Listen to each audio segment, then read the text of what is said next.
Nathan Callahan slammed the letter down on the table so hard the coffee cup rattled off the edge and shattered on the floor. Nobody moved to clean it up, not the kids, not the ranch hand standing in the doorway pretending he hadn't heard anything. "She's coming tomorrow," Nathan said, his voice flat and dangerous. "And nobody in this house says a word about the children. Not one word. You hear me?" The ranch hand, Dub, shifted his weight. "Nathan, that ain't—" "I said you hear me?" Dub looked at the floor. "Yes, sir." That was how Clara Whitmore's new life began, with a lie she didn't know had already been told about her.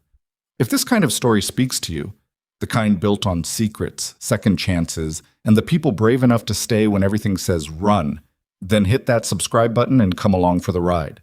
Drop a comment and tell me what city or country you're watching from. I want to see how far this story travels, and if it moves you, leave a like. It tells me you were here. Now let's go back to where this really started. Mosband. Clara Whitmore did not cry when she left Mill Haven, Ohio. She had planned to. She'd been sure of it, actually. Standing on the platform in the gray March morning with her one good suitcase and the ticket she'd bought with the last of her savings. She'd fully expected to weep the way you weep when a chapter of your life closes without giving you the ending you wanted. But the tears didn't come. What came instead was something quieter and harder to name. A kind of hollowness, like a room cleared of furniture. Everything that had filled her life in Mill Haven, her mother's house, the job at the dry goods store, the engagement to a man who ultimately chose the store owner's daughter because she came with the building. All of it was gone now, and what was left was just Clara and a suitcase and a newspaper clipping folded in her coat pocket. She'd found the advertisement 3 weeks earlier tucked between a notice for a pie social and an announcement about a new gristmill opening in the next county over. Housekeeper wanted. Remote ranch property, Hays County, Texas. Must be capable of managing household, cooking, and general domestic duties. Private quarters provided. Reasonable wages. Inquire, N. Callahan, Black Hollow Ranch. She'd read it 4 times. Then she'd cut it out with her mother's sewing scissors, which was something she'd never done before in her life. Cut something out of a newspaper like it mattered enough to keep. But it did matter. Because Clara was 27 years old, and the life she'd been waiting patiently to start had not arrived, and she had finally stopped waiting. She wrote the letter that same evening, kept it professional, listed her skills without apologizing for them, mentioned that she had experience managing a household after her mother's long illness, that she was a capable cook, that she did not frighten easily and was not looking for easy work. She did not mention Daniel Holt, the man who had been her intended for 2 years before transferring his affections along with his commercial interests.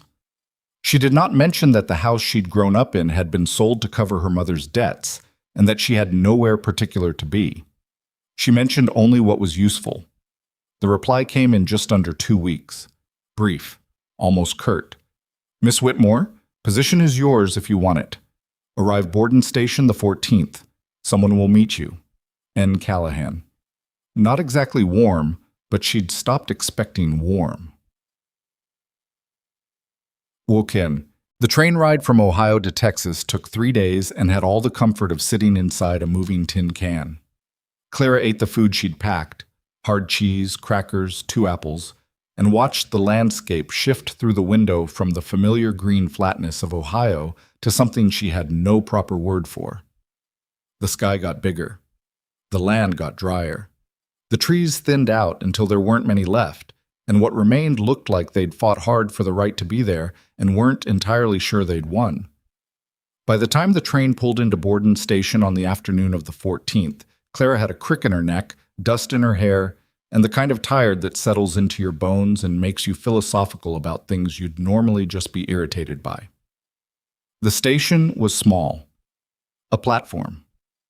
A wooden building with a painted sign that was peeling at the corners. 3 men standing around doing nothing in particular in that slow, deliberate way men in small towns have always done nothing in particular. She stepped down from the train with her suitcase and looked around. Nobody was holding a sign. Nobody appeared to be waiting. She stood there for a few minutes while the other passengers dispersed around her. Then she sat down on a bench and waited some more. The afternoon sun was serious about itself in a way Ohio sun never quite managed, and by the time she heard boots on the platform boards behind her, her neck was hot, and her patience had thinned considerably. "You the housekeeper?" She turned around. The man standing there was not what she had pictured. She wasn't sure what she had pictured exactly. Something tidier, maybe? Something with a hat that fit properly and eyes that weren't quite so watchful. Nathan Callahan was somewhere north of 30, built the way men who work outside get built. Not for appearance, but for function. His jaw was set like he'd made a decision some years back to stop letting his face do anything unnecessary, and his eyes were the particular gray of a sky that hasn't decided yet whether it's going to rain. He was also looking at her the way people look at something that turned out slightly different than what they ordered. "I'm Clara Whitmore," she said. "Yes." A pause that was just a few seconds too long to be comfortable. "You got more bags?" "Just the one." He picked it up without asking, which she filed away without deciding yet what to make of it, and walked toward a wagon pulled by 2 brown horses at the far end of the platform. She followed. What else was there to do? They were on the road for nearly an hour before he said anything that wasn't a direction about where to put her feet so she wouldn't get her boots muddy stepping down. The land around them was flat in some places and rolling in others, cut through by the occasional line of scrubby trees that marked where water ran, or used to run, or wanted to run. The sky above was enormous and unhelpful. "How old are you?" he asked finally. 27? He nodded like this confirmed something he'd suspected. "The advertisement didn't mention children," Clara said. She hadn't planned to say it quite so soon, but it had been sitting in her chest since about an hour outside of Borden Station, that specific feeling you get when pieces of a thing aren't adding up right. He looked at her sideways. "What makes you think there are children?" "The back of the wagon," she said. "There's a small boot, left foot, size that fits a child of maybe 5 or 6. She paused. "And the advertisement specified cooking and domestic duties, but not laundry or childcare, which is exactly the kind of thing you leave out when you're afraid someone won't come if you put it in." Something shifted in his face. "Not much, but enough." "There are children," he said. "How many?" A beat. 5. Clara sat with that for a moment. The horses walked. The road was dry and pale and went on ahead of them without apology. "I see," she said. "Their mother passed," he said, and his voice was level in the way that levelness sometimes costs a person something. 14 months ago, I've been managing." The word managing was doing considerable heavy lifting in that sentence, Clara thought, but she didn't say so. Black Hollow Ranch appeared around a bend in the road with no particular fanfare. It was a collection of buildings rather than a single imposing structure. A main house, a barn, a smaller outbuilding, a chicken coop that had seen better decades. The main house was 2 stories, wood frame, and had the look of a place that had been well built once and then left to get on with things without adequate supervision. A porch ran along the front. One of the boards was missing. A window on the upper floor had been repaired with what appeared to be a piece of oilcloth. Clara studied it. "The advertisement said remote," she said. "It is remote." It didn't say falling apart. Nathan pulled the wagon to a stop in front of the porch.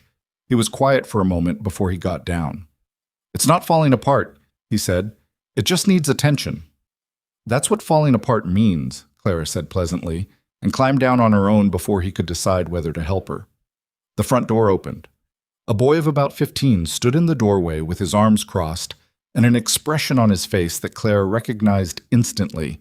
She'd worn the same one herself during that particular age when the world has already disappointed you enough times that you've decided to disappoint it right back first. He was tall for 15, or whatever age he was, with his father's jaw and his father's gray eyes, and a set to his shoulders that made him look like he was preparing for a fight he hadn't entirely started yet. "This her?" he said. Not to Clara, to Nathan. "This is Miss Whitmore," Nathan said. "She'll be helping out around the house." "How long?" Nathan didn't answer that. He picked up Clara's suitcase from the back of the wagon. "Elias?" Clara said. The boy looked at her. "I'm Clara," she said. "I'm not here to replace anyone. I'm here to work. That's all." Elias stared at her with those gray eyes that had clearly inherited their stubbornness along with their color. Then he stepped back from the doorway and let her in without a word, which was not warmth exactly, but it wasn't a door in the face either, and Clara had learned to read the distance between those two things. The inside of the house hit her in several waves. The first was practical. It was dark, cluttered, and smelled of old meals and laundry that had been damp and dried too many times without proper airing. The second was sadness, which she hadn't expected. Not because sadness surprised her, but because this kind was particular. This was the sadness of a house where someone used to do things that nobody was doing anymore, and the absence of those things had accumulated the way dust accumulates, slowly, invisibly, until you notice it all at once and understand it has been there a very long time.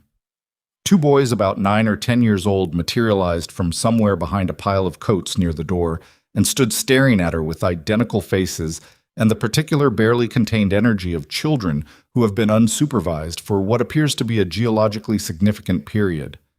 "Which one's which?" Clara asked. "Cole," said one. "Caleb," said the other. "We were betting you'd be old," Cole, or Caleb, said cheerfully. "You're not that old." "Cole," Nathan said with a tone of warning. "I'm 27, Clara said. "Some days that feels old, some days it doesn't." She looked around the main room. "Is there anyone else I should know about?" There was a moment of silence, and then something moved at the edge of her vision, very small and very quiet, and Clara looked down. A little girl of no more than 6 stood against the wall near the staircase. She had her arms wrapped around herself, and her hair coming out of a braid that had been attempted and not quite finished, and she was watching Clara with enormous dark eyes the way an animal watches something new. Not hostile, just enormously careful. Like care was the only tool she had left. "That's Rose," Nathan said, and his voice changed when he said it. Barely perceptible, but Clara heard it. "Hello, Rose," Clara said. She didn't move toward her. "Some people come to you. Some people you have to let come to you. And even at 6, some children already know the difference between those who will stay and those who won't." Rose didn't answer, but she didn't look away either. "And the 5th?" Clara said, because she had been told 5. "Noah's asleep," Nathan said. "He's 4. He sleeps at odd hours." A pause. "He hasn't been sleeping well." Clara nodded slowly. She stood in the middle of the wreckage of this house and this family, and she counted the problems the way you count cracks in a foundation. Not because you're deciding whether to care, but because you're deciding where to start. "I'd like to see my room," she said, "and then I'd like to see the kitchen." The room was small. That was fine. She'd grown up in small rooms. The mattress was thin and the window faced the barn and the rug on the floor had a hole in it that she stepped around automatically before she'd even fully registered it was there. There was a washstand and a single hook on the wall and a chest of drawers with one handle missing. She set her suitcase on the floor, sat on the edge of the bed, and had approximately 3 minutes of complete honesty with herself. She could leave. That was the truth of it. She had been misled. Not viciously, not maliciously perhaps, but deliberately. A man who had left out 5 children from a job advertisement was a man who knew that 5 children was the kind of information that changes decisions.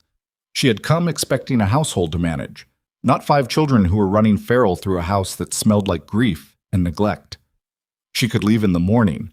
She could ask Nathan Callahan to drive her back to Borden Station, and she could find something else.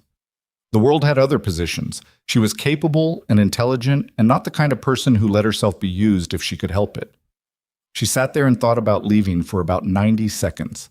Then she thought about Elias standing in that doorway with his arms crossed over everything he was trying not to feel. She thought about the twins and their relentless cheerfulness that was the kind of cheerfulness children develop when the alternative is too frightening. She thought about Noah somewhere upstairs, not sleeping, at 4 years old, in a house where someone had died and nobody had fully figured out yet how to keep living. And she thought about Rose against the wall with her arms around herself, watching, waiting, hoping for something she probably couldn't even name anymore. Clara sat on the edge of that thin mattress in that small room, and she thought, "I'm not doing this for him." Oops. She came downstairs to find the kitchen in a condition that could charitably be called ambitious.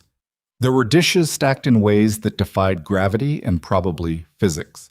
The floor had not been swept recently enough to matter. There was a pot on the stove with something in it that had long since passed the stage of being identifiable as food. Nathan was standing in the doorway to the kitchen watching her look at it. "I can explain," he said. "You don't have to," Clara said, because she was already moving, opening the back door to let the smell out, finding a broom behind the door without being told it was there, because where else would a broom be, filling the wash basin from the pump outside? "Miss Whitmore?" She stopped. "I should have told you. About the children." He said it like it cost him something. Not a lot, but something. "I was concerned that... You were concerned I wouldn't come," she said. "Yes." "You were right," she said. "I'm not sure I would have." She turned back to the wash basin. "I haven't decided whether I'm staying yet. Don't mistake me still being here tonight for a decision." He was quiet for a moment. "That's fair." "Can you cook?" she said. "Some." "Can the boy... Elias... Can he cook?" "He can make eggs." "Tell him to make eggs," she said. "For everyone. I'll be done with this kitchen in about 40 minutes, and then I'll make something proper, but I'm not cooking in this until it's clean." She heard him walk away. She heard his footsteps on the stairs. She heard, distantly, the particular low tone of a man talking to a teenage boy who doesn't want to be talked to, and then, after a minute, the sound of a pan hitting the stovetop. She started cleaning the kitchen. It took 45 minutes, not 40. The twins came in at some point and stood in the doorway watching her with the same combined expression of entertainment and mild concern. "You're not what we thought you'd be like," Caleb said. "What did you think I'd be like?" "Old," Cole said, "and mean." "I'm not old," she said. "I reserve the right to be mean under sufficiently provocative circumstances." Cole grinned. It was a quick, bright thing, and it made her chest hurt a little. "You want to help?" she said. They exchanged a look. "Doing what?" Caleb said. "Stack those dishes on the table by size, and don't drop any." They scrambled to do it with the enthusiasm of children who have been given something real to do and aren't used to it. She watched them out of the corner of her eye and kept cleaning, and the kitchen began to smell like soap instead of failure. Dinner that night was eggs from Elias and cornbread from Clara, made from the last of a bag of cornmeal she found in the back of the pantry. It was not a feast, but it was warm, and it was real, and it was served at the table, which apparently had not happened in some time, because all 5 children sat down with the careful energy of people who aren't sure of the rules yet. Noah had woken up. He was 4 years old and small for it, and sat next to Rose with his hair sticking up in several directions and his eyes slightly too wide, in the way of children who are still half inside a dream. He ate his cornbread methodically, in very small bites, watching Clara across the table. Nathan sat at the head of the table and ate without saying much. Elias sat at the far end and did the same. The twins filled the silence with a detailed account of something that had happened involving the barn and a broken latch, and the word allegedly appearing multiple times in ways that suggested they were both responsible and planning to continue denying it. After dinner, Clara washed the dishes herself while the children were sent to prepare for bed. Nathan stood in the doorway again. He did that, she was beginning to notice, stood in doorways like he hadn't fully committed to entering a room. "Miss Whitmore?" "Clara," she said without turning around. A pause. "Clara, I want to ask if you've made a decision." She dried her hands on the cloth. She turned around. "I'm not leaving tonight," she said. "Ask me again in a week." He held her gaze. Something in his face was working. "All right." He turned to go. "Mr. Callahan." He stopped. "That oilcloth on the upstairs window," she said. "Does it keep the rain out?" "Mostly." "Mostly isn't enough," she said. "That child's room up there is damp. Noah's not sleeping because that room is cold and damp, and there's mold starting on the ceiling corner." He said nothing for a moment. She could see it land. The particular way information lands when you already knew it on some level, but refused to look directly at it. "I'll fix it tomorrow," he said. "Thank you," she said. She turned back to the sink, and behind her she heard him walk away, and then quiet. And then from somewhere upstairs the small sound of a child talking to herself in the way children do when they're not sure if anyone is listening. Clara listened for a moment, then dried the last dish, turned off the lamp over the sink, and went to bed. She was tired all the way down to her bones, but she did not feel hollow anymore. "What? The next morning, she was up before anyone else. The kitchen was still clean, her clean, and she found enough in the pantry to make oatmeal and coffee and to put a slice of fat back in the pan with it. She built the fire in the stove slowly and deliberately, the way her mother had taught her, the way she'd done 10,000 times in a life that had apparently been preparing her for something she hadn't known to expect. She was standing at the stove when she heard the floorboard at the bottom of the stairs and looked over. Rose was standing there. Same dark eyes, same careful posture. She was still in her nightgown, with bare feet on the kitchen floor, and her braid had come completely undone overnight, her hair loose around her shoulders. Clara said nothing. She turned back to the stove and stirred the oatmeal. She heard small feet cross the floor. She felt, rather than heard, Rose stop about 3 feet behind her and stand there in that watchful way. "You want to see what I'm making?" Clara said. A long silence. Then, very quietly, "Yes." Clara stepped sideways without making a big thing of it, just shifted to make room, and Rose came up beside her and looked at the pot. She was tall enough to see over the edge if she went up on her toes, and she went up on her toes. "Oatmeal," Rose said. "With brown sugar," Clara said. "If there's any brown sugar, I found some at the back of the second shelf." "Mama put brown sugar in it," Rose said. Clara kept stirring. "Did she?" "Yes." A pause. "She put cinnamon, too." "I didn't find any cinnamon," Clara said. "We'll have to get some." Rose was quiet for a moment. Then she said in a voice so small it was almost nothing, "She's not coming back."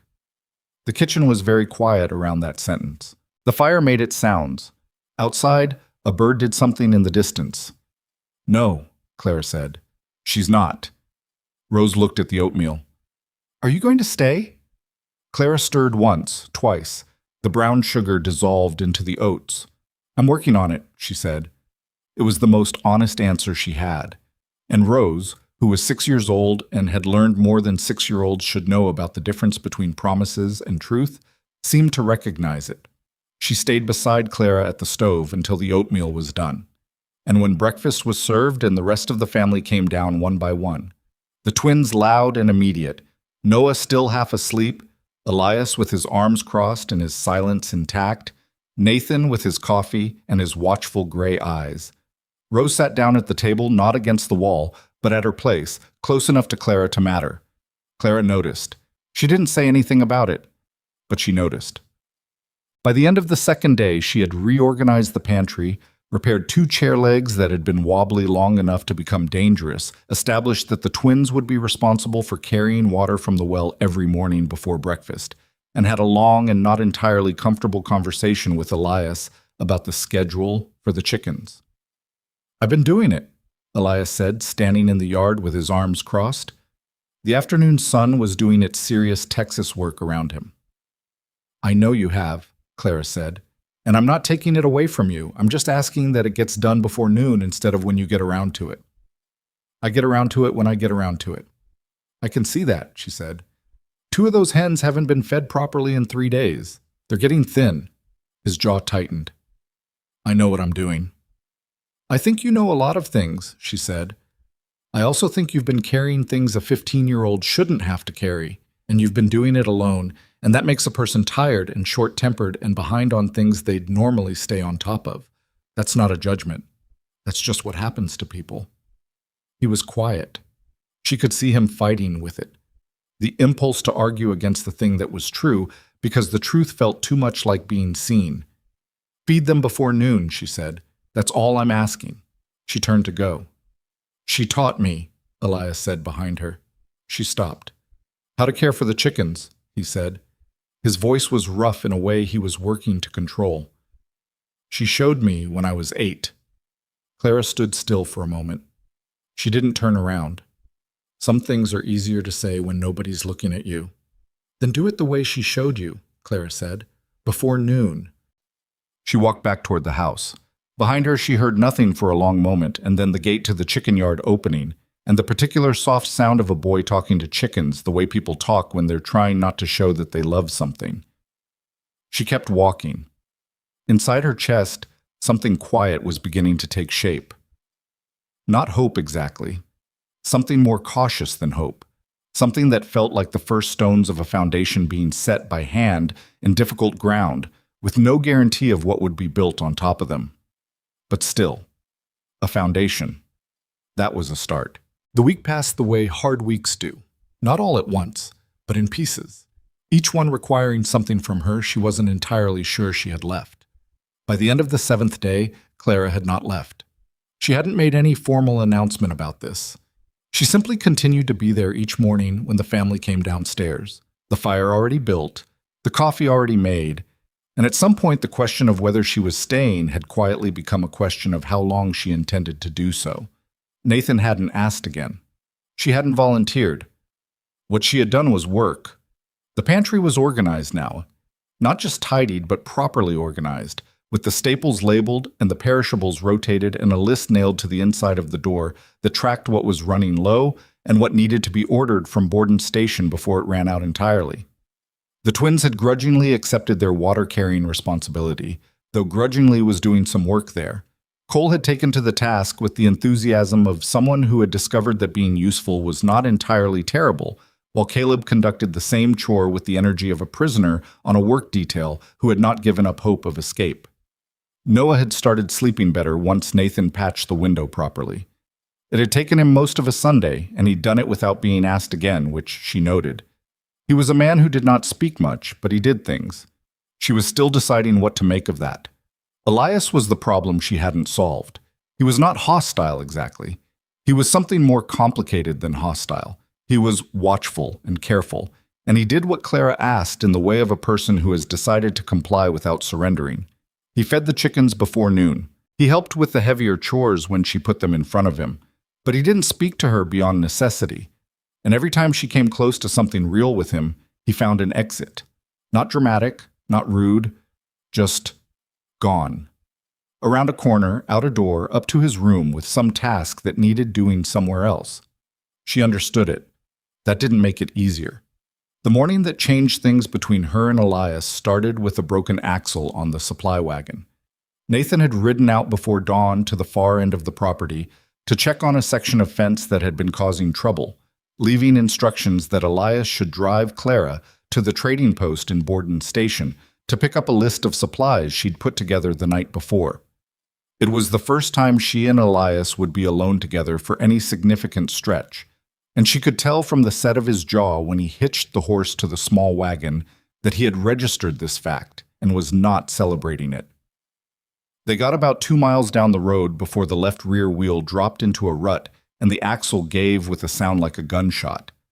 Elias was out of the wagon and looking at the damage before the horse had finished its protest. Clara climbed down on her own and looked at it too. The axle was cracked through, not a bend or a strain, but a clean structural failure that was not going to be fixed by wishing at it. "Well," Clara said. "I see it," Elias said, in a tone suggesting he did not need her to see it alongside him. "We're 2 miles from the house," Clara said. "About 4 from town. I know where we are." She waited. He was crouched by the wheel, turning a piece of the broken axle over in his hands, and she watched him think, the same way she'd seen his father think, working a problem from the inside out rather than reaching for the first available solution. "I can walk the horse back," he said finally. "Get the repair tools. Come back and fix it." "That's an hour and a half at least," she said. "Probably 2. Better than leaving the wagon." "Agreed," she said. "I'll wait." He looked up at her sharply, like he'd expected an argument. "I'll get the blanket from the back," she said. "There's shade under that mesquite if I move over far enough. Take the horse. I'll be fine." He stood up slowly, still watching her with those gray eyes that were so much like his father's, it was occasionally uncomfortable. "You're not scared to be out here alone?" "Should I be?" "There's things out here," he said, in a careful, deliberate way, like he wasn't sure if he was testing her or warning her. "Like what?" "Coyotes, snakes, men who use this road that aren't always going somewhere legitimate." "I appreciate the information," Clara said. "Take the horse. I'll be fine." He stood there another moment. Then he did something that surprised her. He reached into the back of the wagon and handed her the rifle that had been lying under a canvas in the wagon bed. Not a word about it, just put it in her hands and looked at her to make sure she took it properly, which she did. "You know how to use that?" he said. "I do." "All right," he said. He untied the horse from the broken wagon with practiced hands. Then, without exactly looking at her, he said, "I won't be longer than I have to." "I know," she said. He swung up onto the horse's back and rode back the way they'd come, and Clara took the blanket and the rifle and found her patch of shade under the mesquite and sat down to wait. It was not an unpleasant 2 hours as things went. She wasn't used to quiet. The years in Mill Haven had been full of other people's noise, the store, her mother's illness, the complicated social architecture of a small town that always knew more about your business than you'd chosen to share. The Texas quiet was something different. It was large enough to move around in. She watched a hawk make slow circles overhead and thought about things she hadn't had time to think about since she arrived, and by the time she heard hoofbeats coming back up the road, she had made several quiet decisions that she kept to herself. Elias came back with the tools and an extra piece of timber he'd shaped roughly into an axle replacement. It wasn't a perfect fix, he told her when he got down, but it would get them to town and back without shedding the wheel. He worked on it without asking her for anything, which she respected, but at some point the timber needed holding from the other side, and he said, "Can you hold that?" without looking at her, and she came around and held it. And they worked together for about 30 minutes in the particular concentrated silence of two people doing a thing that requires cooperation. When it was done and the wheel was on and he'd tested it by rocking the wagon back and forth, he stood up and wiped his hands on his trousers and looked at the repair with the evaluating expression of someone who was satisfied with the work but wasn't going to celebrate it. "Your father do that?" Clara said. "Teach you how to work a repair like that?" Elias didn't answer right away. He put the tools back in the wagon bed. "He taught me most things," he said, and his voice was careful. Before your mother died," Clara said. Not a question, just an acknowledgement. "Before everything went wrong," Elias said. She didn't try to add to that. She climbed up to the wagon seat and waited for him to come around and take the reins, and he did, and they went on toward Borden Station without speaking. But it was a different kind of silence than the one they'd started the morning with. At the trading post, while she worked through her list with the man behind the counter, Elias moved through the store beside her without being asked, reading what she needed from the list and pulling items from the shelves before she had to look for them. He knew where things were. He'd been coming here, she realized, doing this run himself, probably since his mother died. 14 months of managing, 15 years old and managing. She didn't say anything about it. She just let him help. On the way back, about a mile from the ranch, with the supply boxes rattling gently in the repaired wagon bed, Elias said, "She would have liked you." He said it looking straight ahead at the road. No particular emotion that was visible, just the statement. Clara sat with it for a moment. "I don't know that," she said, "but it's a kind thing to say." "It's not a kind thing," he said. "It's just true." She liked people who didn't make a performance of things. A pause. "You don't make a performance." Clara looked at the road ahead of them. "Neither do you," she said. They drove the last mile in silence, but this time it was the kind that didn't need filling. That afternoon, Clara took proper stock of what the house actually needed, beyond the immediate urgencies of food and cleanliness. She walked through each room with the same careful attention she'd brought to her mother's house during the long years of illness, the kind of attention that sees not what a space looks like, but what it's trying to be. The main room had good bones. The fireplace worked properly. She'd confirmed that the first week. Nathan kept it in decent repair, which she'd noted as a sign of something about him she hadn't fully categorized yet. The furniture was heavy and practical and mostly built to last, just not built to be cared for. And years of being lived in by children and a man who was not attending to domestic details had left it scuffed and loose and in at least 2 cases structurally compromised. The windows were the real problem, not just the patched one upstairs. The house was losing heat through frames that had warped and separated over time, which explained why Noah's room was cold, but also why the whole lower floor was drafty in a way that was going to matter considerably when winter came in hard. She was measuring the gap around the sitting room window with her hand when Nathan came in from the barn. He stopped in the doorway. that doorway habit of his, and watched her press her palm flat against the frame to feel the cold air leaking through.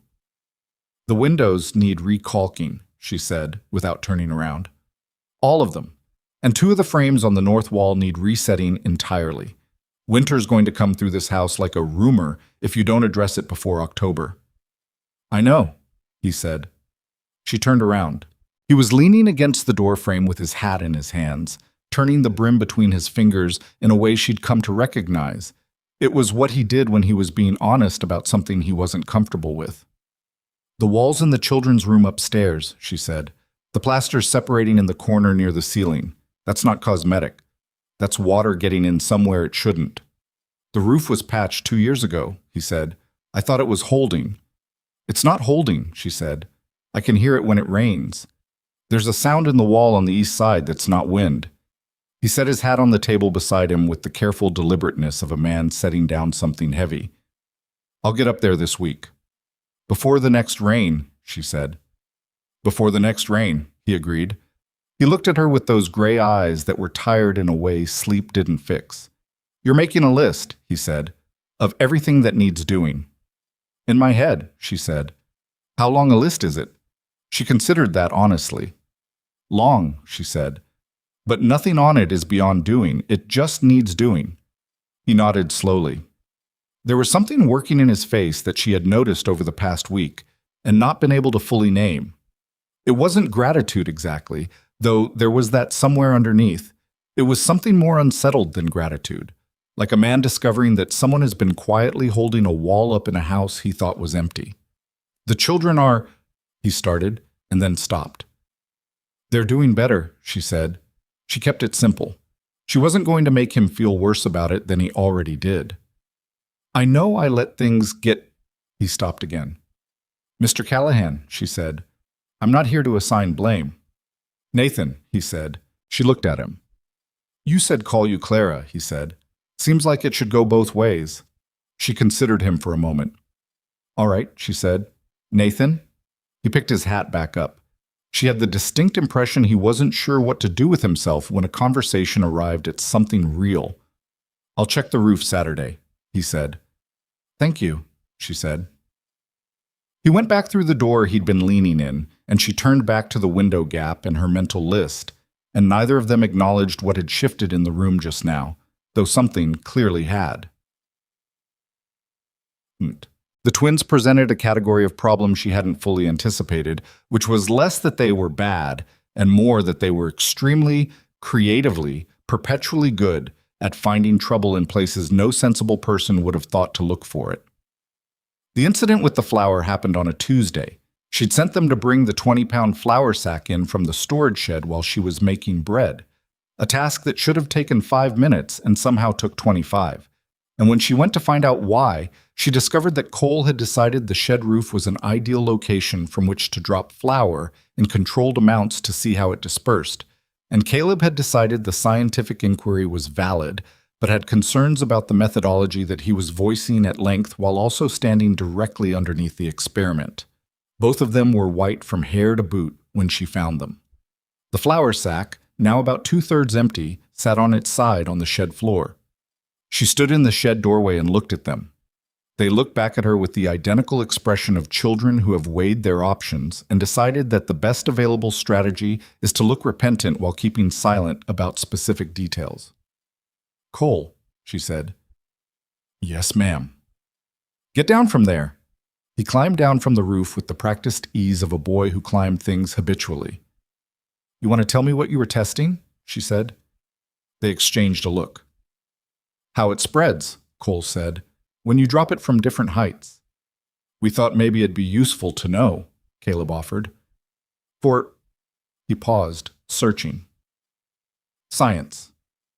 "Science," Clara said. "Yes, ma'am." She looked at the flour on the floor. She looked at the two of them. She had about 6 possible responses available to her, and she picked one.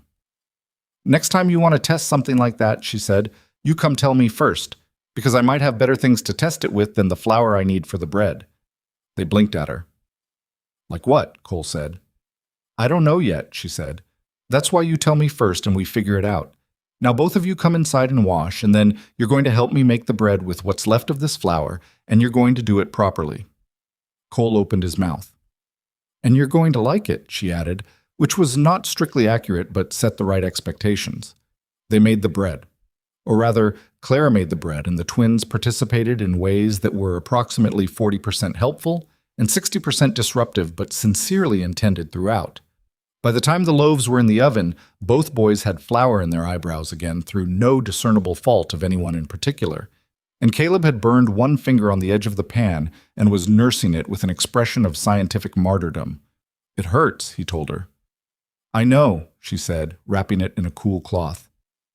"Hold that there. Is it going to fall off?" "Your finger?" "No." He looked mildly disappointed by this. Cole said it might. "Cole was wrong," she said.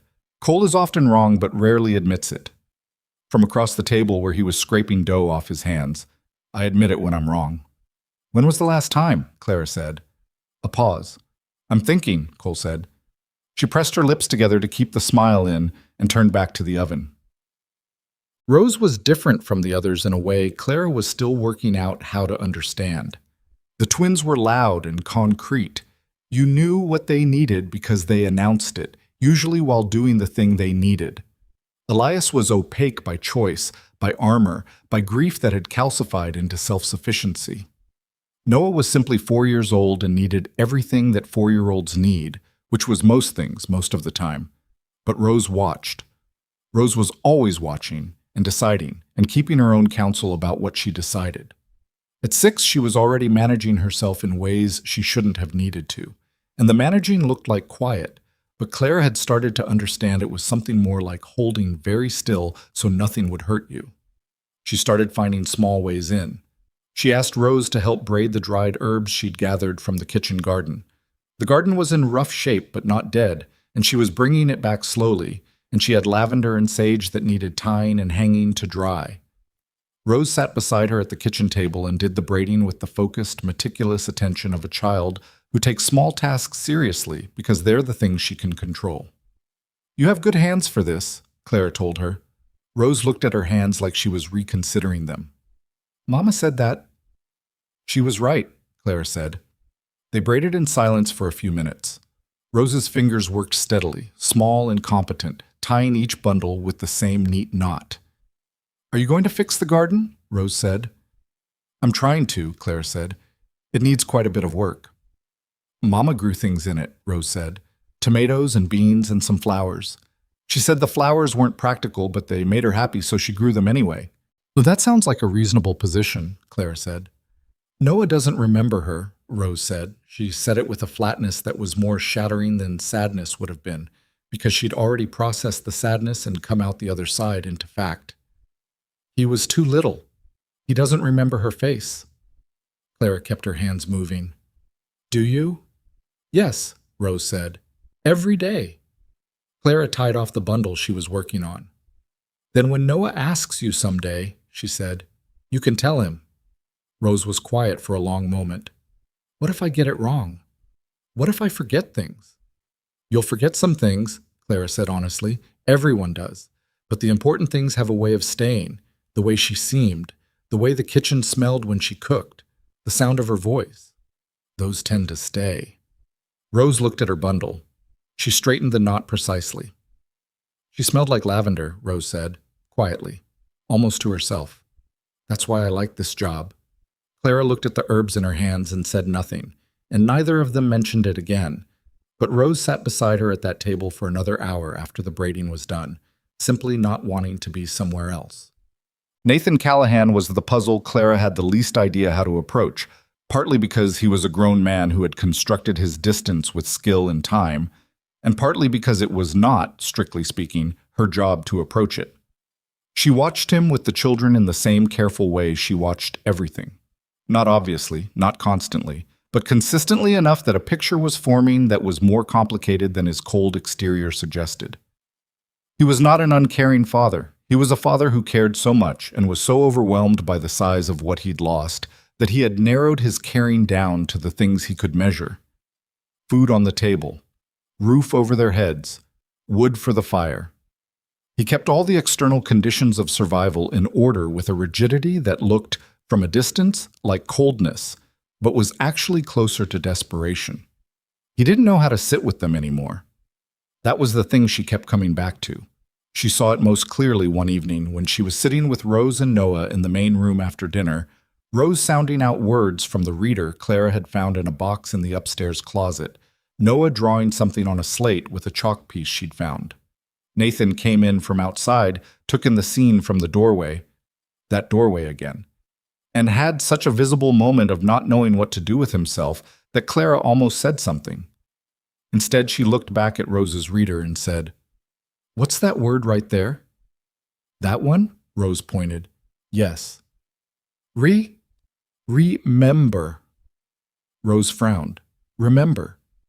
"Good," Clara said, and didn't look toward the doorway again, giving Nathan the privacy of figuring out whether he was going to come into the room or not.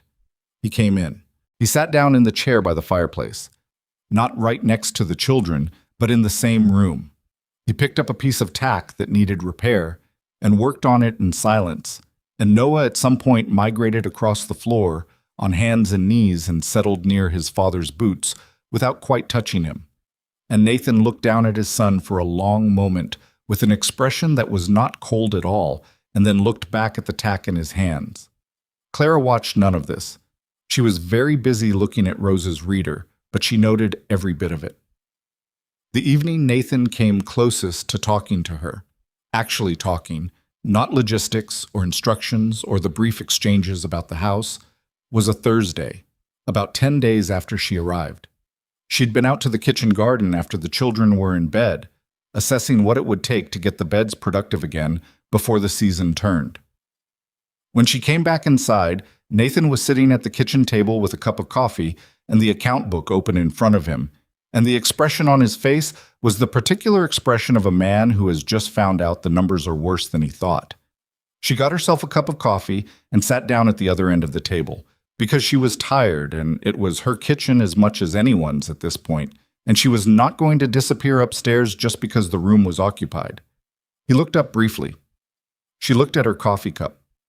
"The board and station order's going to stretch what I have until the cattle sale," he said, not looking at her. It wasn't quite asking for something. It was close to it. "I trimmed the list," she said. "The things I didn't mark as urgent can wait another month." He looked at the list she'd given him, which she'd in fact organized by priority for exactly this reason. "You marked the flour and the salt as urgent," he said, "because they are. And the calico."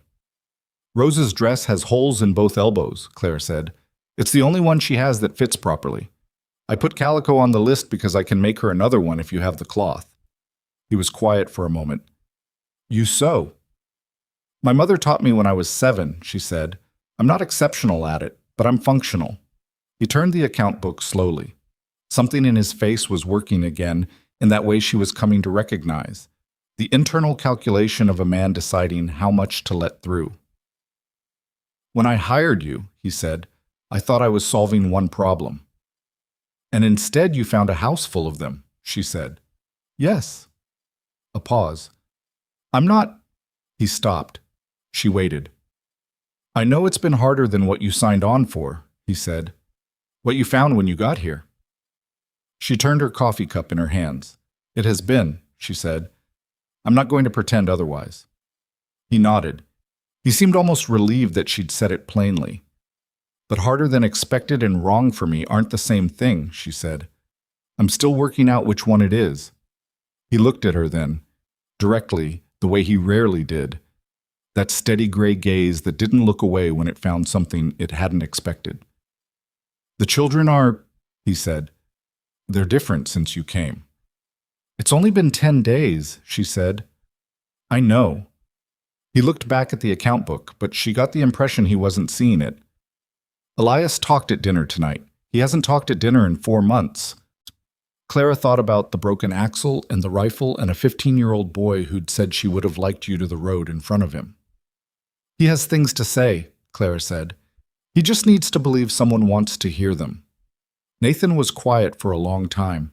Outside, the wind came up and moved something on the porch, and the fire in the stove made its sounds, and the house settled around them the way old houses do.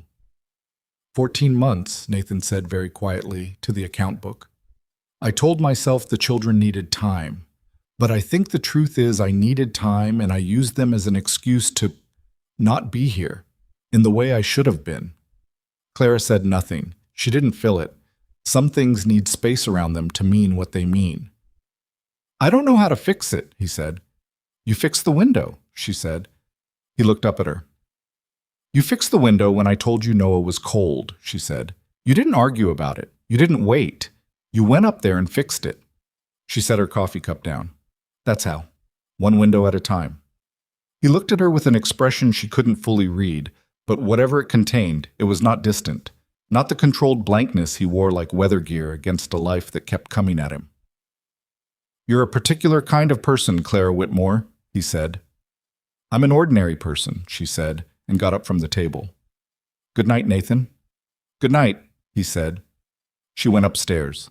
She lay in her small room with the barn-facing window and listened to the Texas night outside, which was large and dark and full of sounds she was still learning to identify, and thought about a man sitting alone at a kitchen table with an account book and a cup of coffee, and 5 children sleeping in rooms above him, and the long distance between a person's intention and their action when grief gets in between. She thought about that for quite a while. Then she closed her eyes, and outside a nightbird called once across the dark, and the house held itself together around the people inside it, imperfectly, stubbornly, and for one more night, completely. The third week brought a neighbor. Clara was in the kitchen garden on a Wednesday morning, on her knees in the dirt with her sleeves rolled up, pulling the dead growth out of the bean beds to make room for what she was trying to coax back to life, when she heard a wagon coming up the ranch road. She sat back on her heels and looked up. Nathan was out on the far pasture and wouldn't be back until midday. Elias was somewhere with the horses. The twins were supposed to be stacking wood, which meant they were either stacking wood or engaged in an activity that involved not stacking wood and would require explaining later. The wagon that pulled up to the front of the house was driven by a woman of about 50 with a broad face and the kind of practical clothing that said she didn't own anything she couldn't work in. She had a basket in the seat beside her and a direct way of looking at things that Clara recognized immediately as the particular confidence of a woman who has run her own household for a long time and knows it. You must be the new housekeeper, the woman said, without getting down. Clara Whitmore, Clara said, coming around from the side of the house, wiping her hands on her apron. And you are? Mabel Drury. My husband farms the next property over, about 4 miles east. She looked Clara up and down with an assessment that was not unkind but was thorough. I brought a ham from when we butchered last month. I've been meaning to come since I heard Nathan had hired someone, but the spring kept me busy. That's very kind, Clara said. Would you like to come in?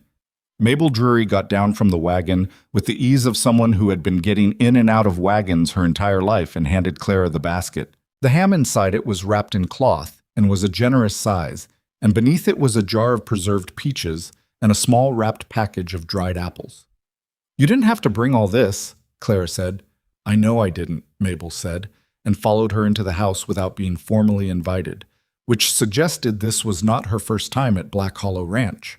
In the kitchen, Clara put on coffee, and Mabel sat herself at the table with the ease of someone sitting at a table she'd sat at before, and looked around the kitchen with an expression that moved through surprise, landed on relief, and then settled into something more complicated.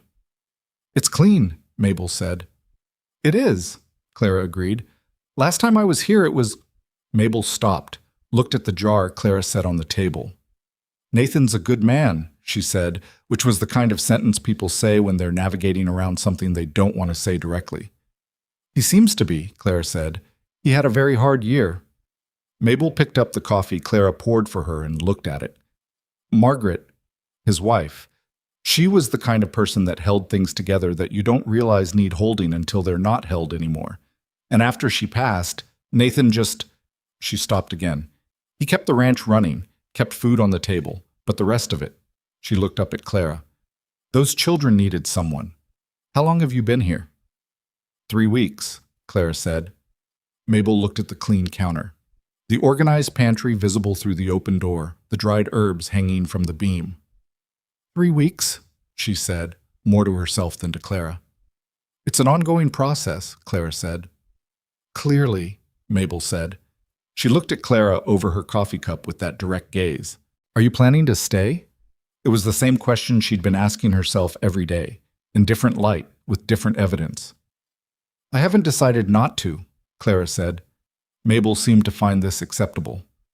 The children's mother, Margaret, she was a friend of mine for 11 years. I'm telling you that so you know where I'm standing when I say this. Those children deserve something better than what they had for the past 14 months, and it looks like you might be giving it to them. She put her cup down.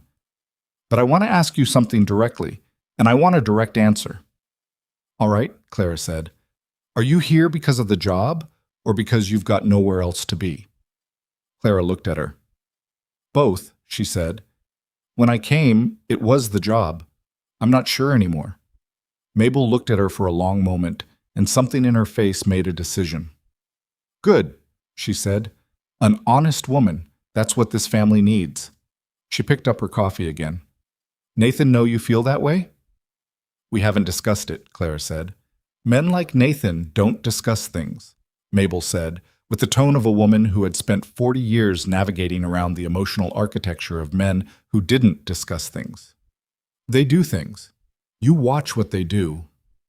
Clara thought about the window, the patched roof, the extra firewood she kept finding stacked by the back door every morning, more than she'd asked for, more than was strictly necessary.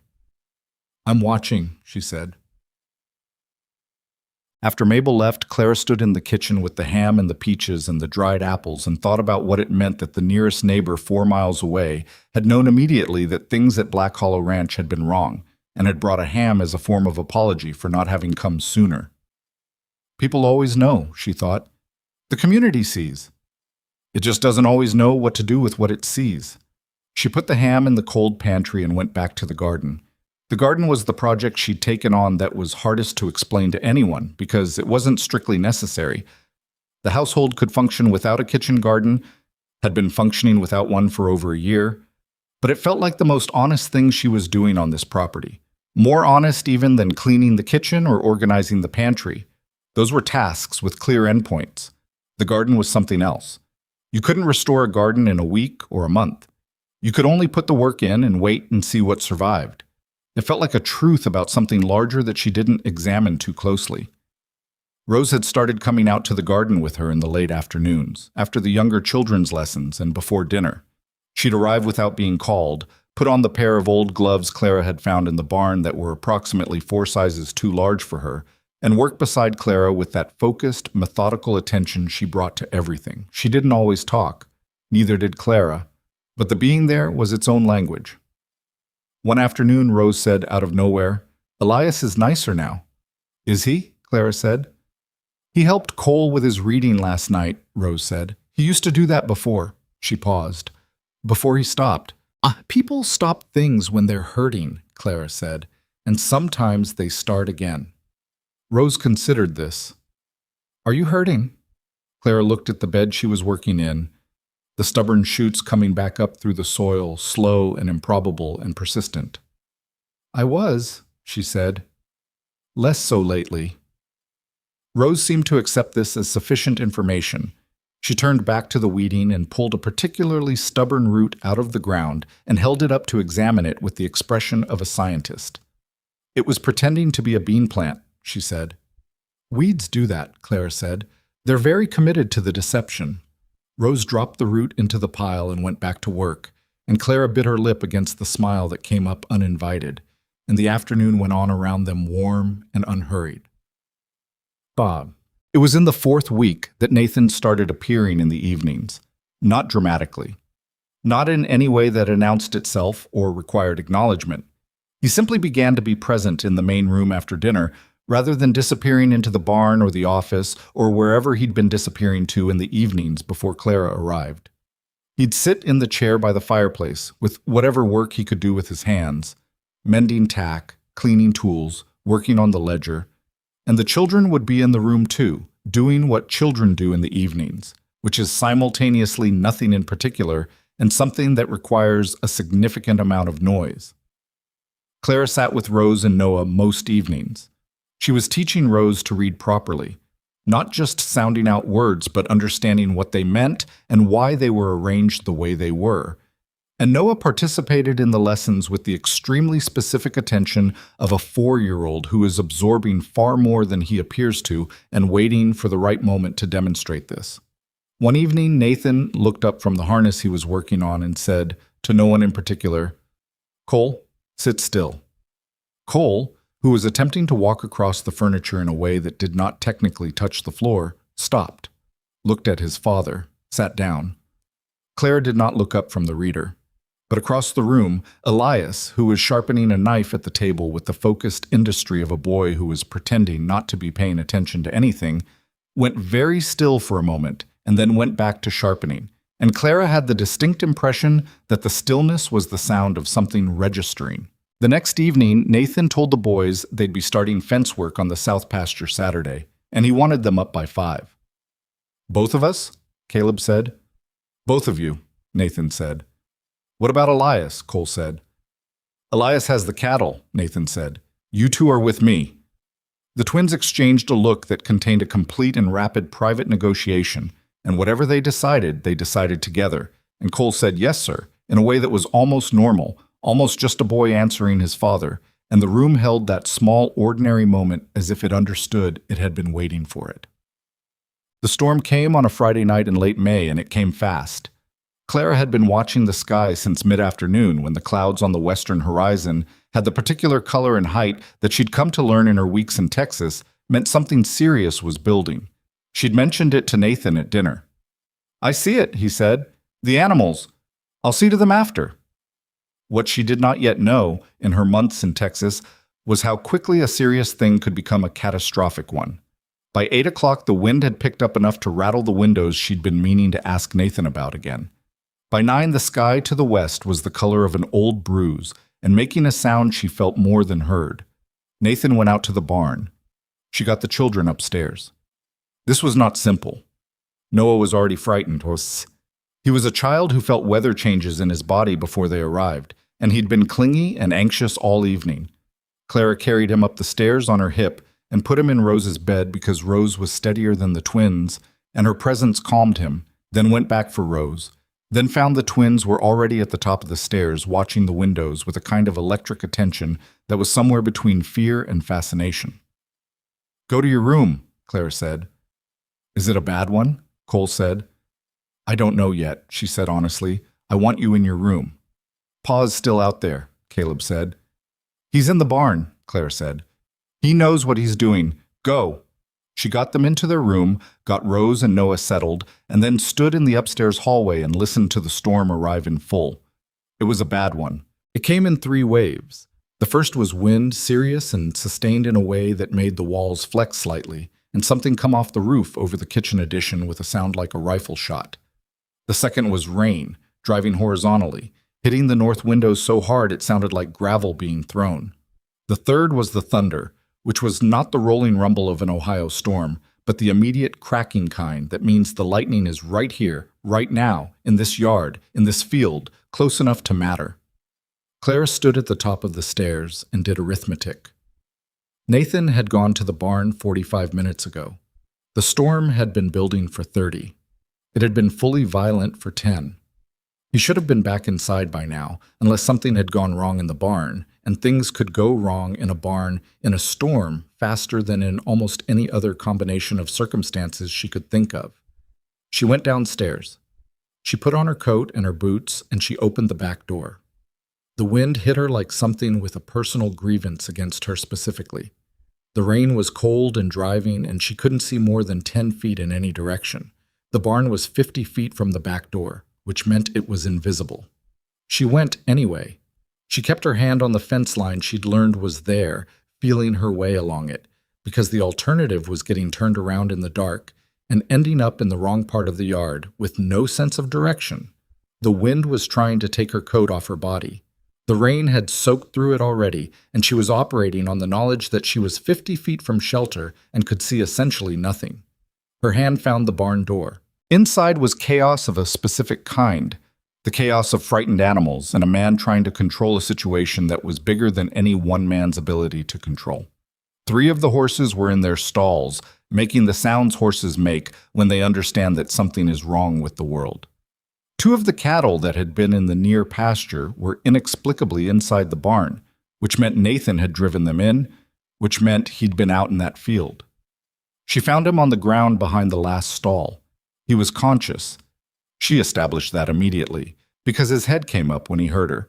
He was sitting against the back wall with his right arm held across his body, in the way of a man who has learned that moving it is not an option, and there was blood on his forehead from a cut above his eyebrow that had stopped bleeding mostly but hadn't stopped entirely, and his face in the lantern light was the color of old ash.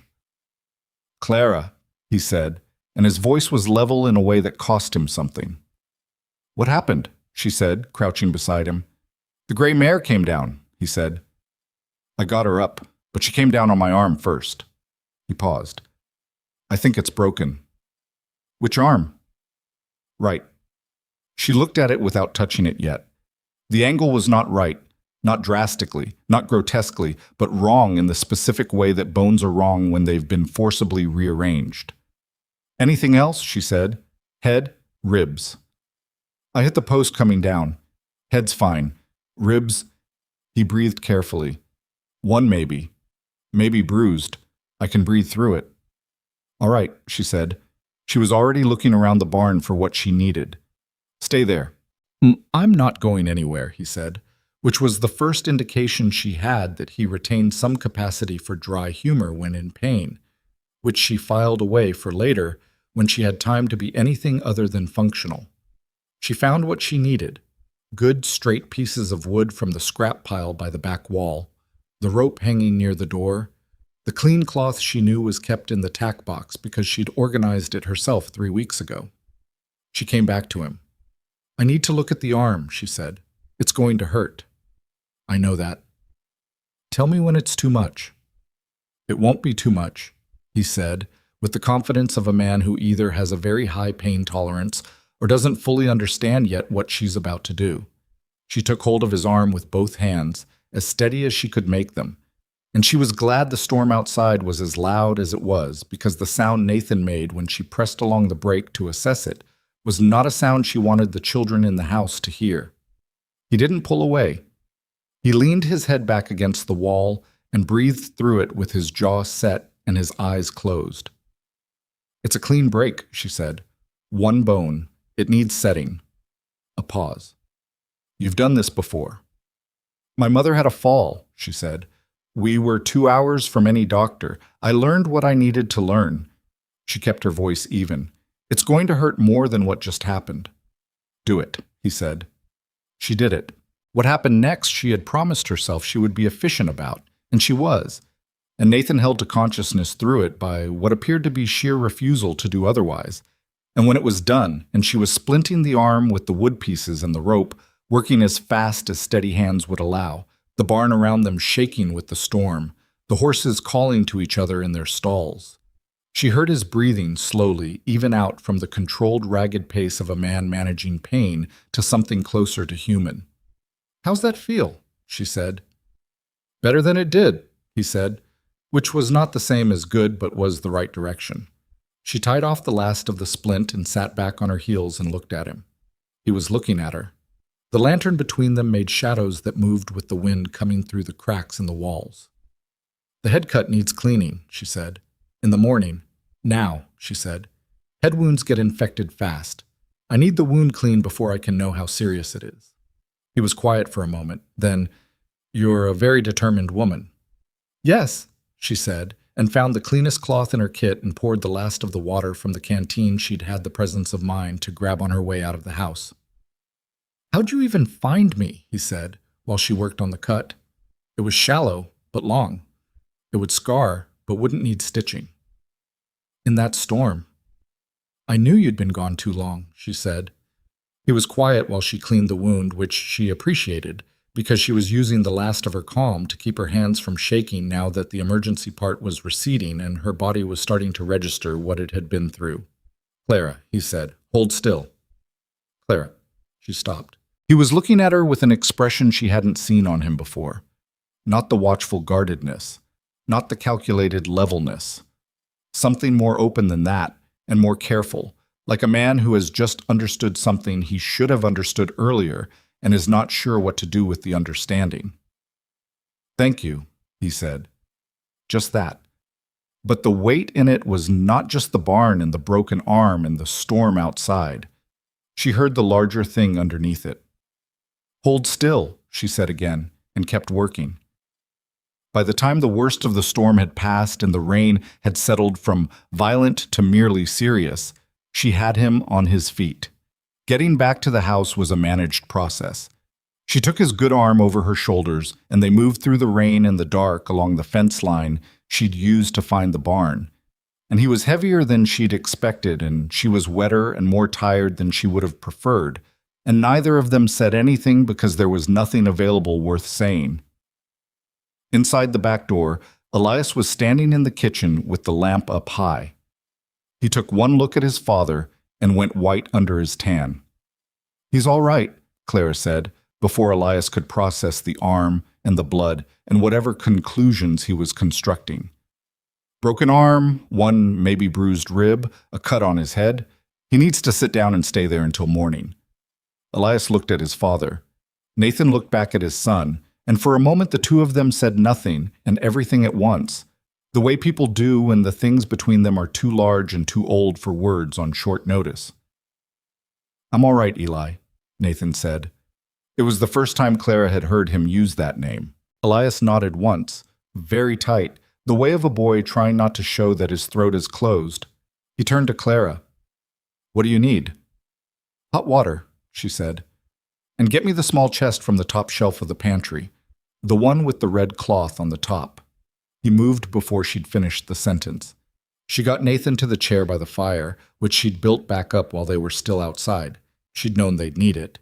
And she put the good quilt from the sitting room over his legs while the fire worked on him, and she mixed the things she needed from the small chest, which was her own medicine kit that she'd been carrying since Ohio in the bottom of her suitcase, because she was a woman who had learned to carry what she needed and not apologize for the weight. Elias stood in the doorway, his father's habit, she noticed, and watched her work. "How did you know what to do?" he said. "With the arm." "I learned," she said. "Where?" "The same way you learn most things," she said. "Because I had to." He was quiet for a moment. "Will it heal right?" "If he keeps it still," she said, looking at Nathan when she said it. "I'll keep it still," Nathan said, in a tone that suggested he already knew she was going to tell him this and had decided in advance to comply, which was a development. Upstairs, they heard small feet on the floor, and then Rose appeared at the top of the stairs in her nightgown. "Is Papa hurt?" she said. Her voice was very controlled for a 6-year-old's voice. "Papa's going to be fine," Nathan said, looking up at her. "Go back to bed, sweet girl." Rose looked at her father carefully, with those dark, evaluating eyes that never accepted anything without verification. Then she looked at Clara. Clara nodded once. Rose turned and went back to bed. Nathan watched the empty staircase for a moment. "She trusts you," he said, and his voice was rougher than he probably meant it to be. "She's learning to," Clara said. "More than she trusts me right now," he said. It wasn't self-pity. It was just an honest accounting. "That's not true," Clara said. "She needed to know you were safe.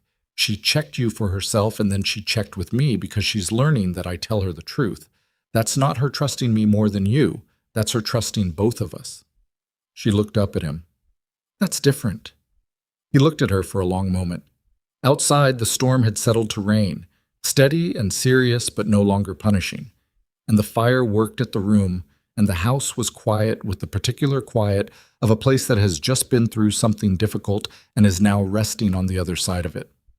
"I owe you a better explanation," he said, "than I gave you when you arrived." "You don't owe me anything," she said. "I do," he said. "I brought you here without telling you what you were walking into. You had a right to know, and I made a choice not to tell you because I was—" He paused. "Desperate. That's the word. I was desperate, and I convinced myself it was practical instead of dishonest." Clara sat back in the chair across from him and looked at the fire. "Why didn't you just advertise for what you actually needed?" she said. "Someone to help with the children." "Because nobody answers those advertisements," he said. "Or they do, and they're not. He stopped. The 3 women who came before you lasted a combined 11 days. One left because of the distance. One because she couldn't manage the boys. One because... He paused again. Because I wasn't easy to work for. She said that when she left. Those were the words she used. Clara looked at him. You're not easy to work for, she said. No, he agreed. But you're not impossible, she said. And the children aren't impossible. And the ranch isn't hopeless. None of the things you think disqualify you from being helped are actually disqualifying. You just advertised yourself poorly. Something moved across his face that was the beginning of something she didn't have a word for yet. When Margaret died, he said, and his voice changed the way it always did when he used that name, braced, deliberate. I thought the best thing I could do for the children was keep everything running, keep the practical things intact, food, shelter, safety. I thought if I kept those things in place, the rest would... He looked at his hand, the good one resting on the quilt. I thought the rest would manage itself. It doesn't work that way, Clara said. No, he said, it doesn't. The fire spoke quietly between them. Elias had gone to bed. She'd sent him an hour ago, and he'd gone without argument, which was its own kind of measure of how the night had changed things. The house was still around them, recovering its breath. Margaret, Nathan said, after a long quiet, she would have gotten herself into the storm too, looking for me. He said it slowly, like he was examining something he'd picked up off the ground, and wasn't sure if it was what he thought it was. She was that kind of person. Clara said nothing. I'm not comparing, he said. I'm just... He stopped, looked at the fire, noticing. The word landed in the room and neither of them picked it up, and the rain came down outside and the fire held the room against the dark, and Clara sat across from a man who was slowly, reluctantly, against every defense he'd built over 14 months, beginning to let something back in. She did not name it. It was too early to name it. She just sat with him until the fire burned down enough that she banked it for the night, and then she told him to sleep in the chair and not move the arm, and he said he understood, and she went upstairs to her small room and lay down on the thin mattress and looked at the ceiling. Her hands were steady now. They'd started shaking about 20 minutes after she'd finished with the splint, which was how it usually went, the body saving its falling apart for after the work was done. She pressed them flat against the mattress and breathed.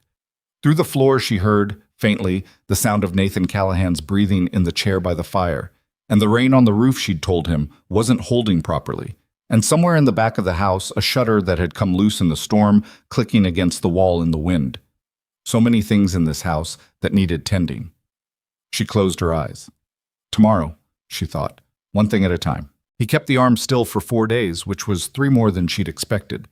On the 5th day, she came in from the garden to find him trying to use the splinted arm to lift a fence post into the back of the supply wagon, and she stood on the porch and watched him try this for approximately 10 seconds before she said, "Nathan."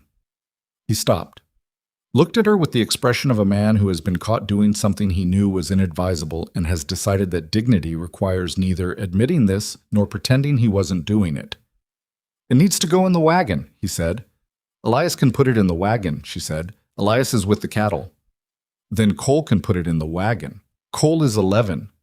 Cole is stronger than you are right now," she said, which was not entirely accurate, but was accurate enough to make the point.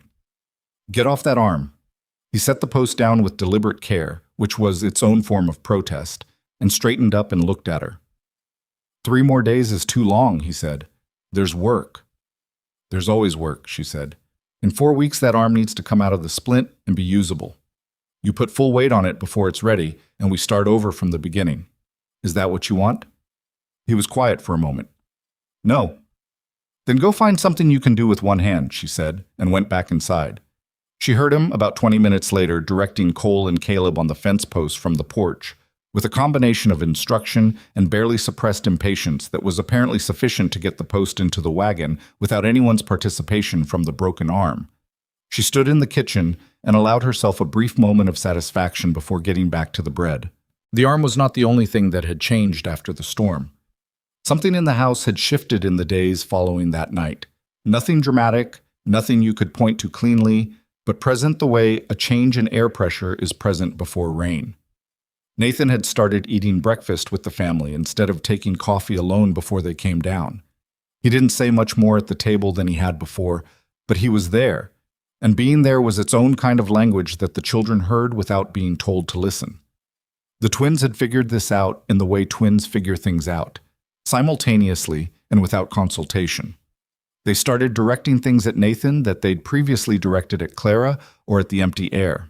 Not big things. Cole asking whether the horses needed the south pasture moved before it went dry. Caleb reporting the status of the wood stack with the seriousness of a man delivering intelligence from the field. Small things that required Nathan to respond, and Nathan responded, and each exchange was a thread, and the threads were making something. Elias was different in a way that was harder to articulate. The morning after the storm, he had come downstairs to find Clara already at the stove and his father asleep in the chair by the fire with the splinted arm and the quilt. And he'd stood in the doorway between the two rooms for a long moment, looking at his father's face, which in sleep was looser and more tired-looking than Nathan would ever permit it to be when conscious. And then he'd turned and gone back upstairs and come down 15 minutes later dressed for work without a word. But that same day, unprompted, he'd gone out after the chores and repaired the gate on the south yard that had been hanging off true for weeks, something he'd walked past a dozen times without apparently seeing. And the day after that, he'd come to Clara in the kitchen and said, "The oven runs hot on the left side. Ma used to put things on the right and turn them halfway. Thought you should know." Clara had looked at him. "I noticed that," she said. "I've been turning things at the halfway point." "Good," he said, and left. It was the most useful thing he'd ever offered her, and she suspected they both knew it was something more than a cooking tip. But Mabel Drury came back 2 weeks after the storm with her husband Frank, who turned out to be a large, slow-moving man with a handshake that could stop a clock and the particular manner of a person who says almost nothing but means all of it.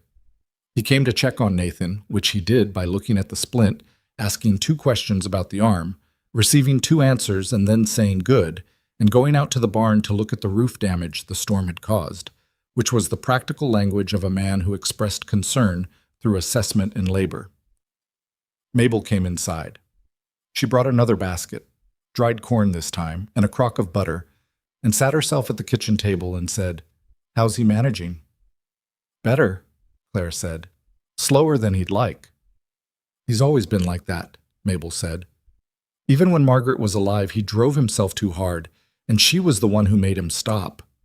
She looked at Clara with that direct gaze. "You're taking on that job." "I work here," Clara said carefully. Mabel smiled, and it was the smile of a woman who was not fooled by careful language. "I know what you do," she said. She looked around the kitchen. "I also know what this kitchen looked like 6 weeks ago when I brought that ham, and I know what it looks like now. Those aren't the same kitchen." "It's the same kitchen," Clara said. "It just needed attention." "So did Nathan," Mabel said pleasantly, "and his children." Clara poured the coffee and said nothing. "I'm not prying," Mabel said.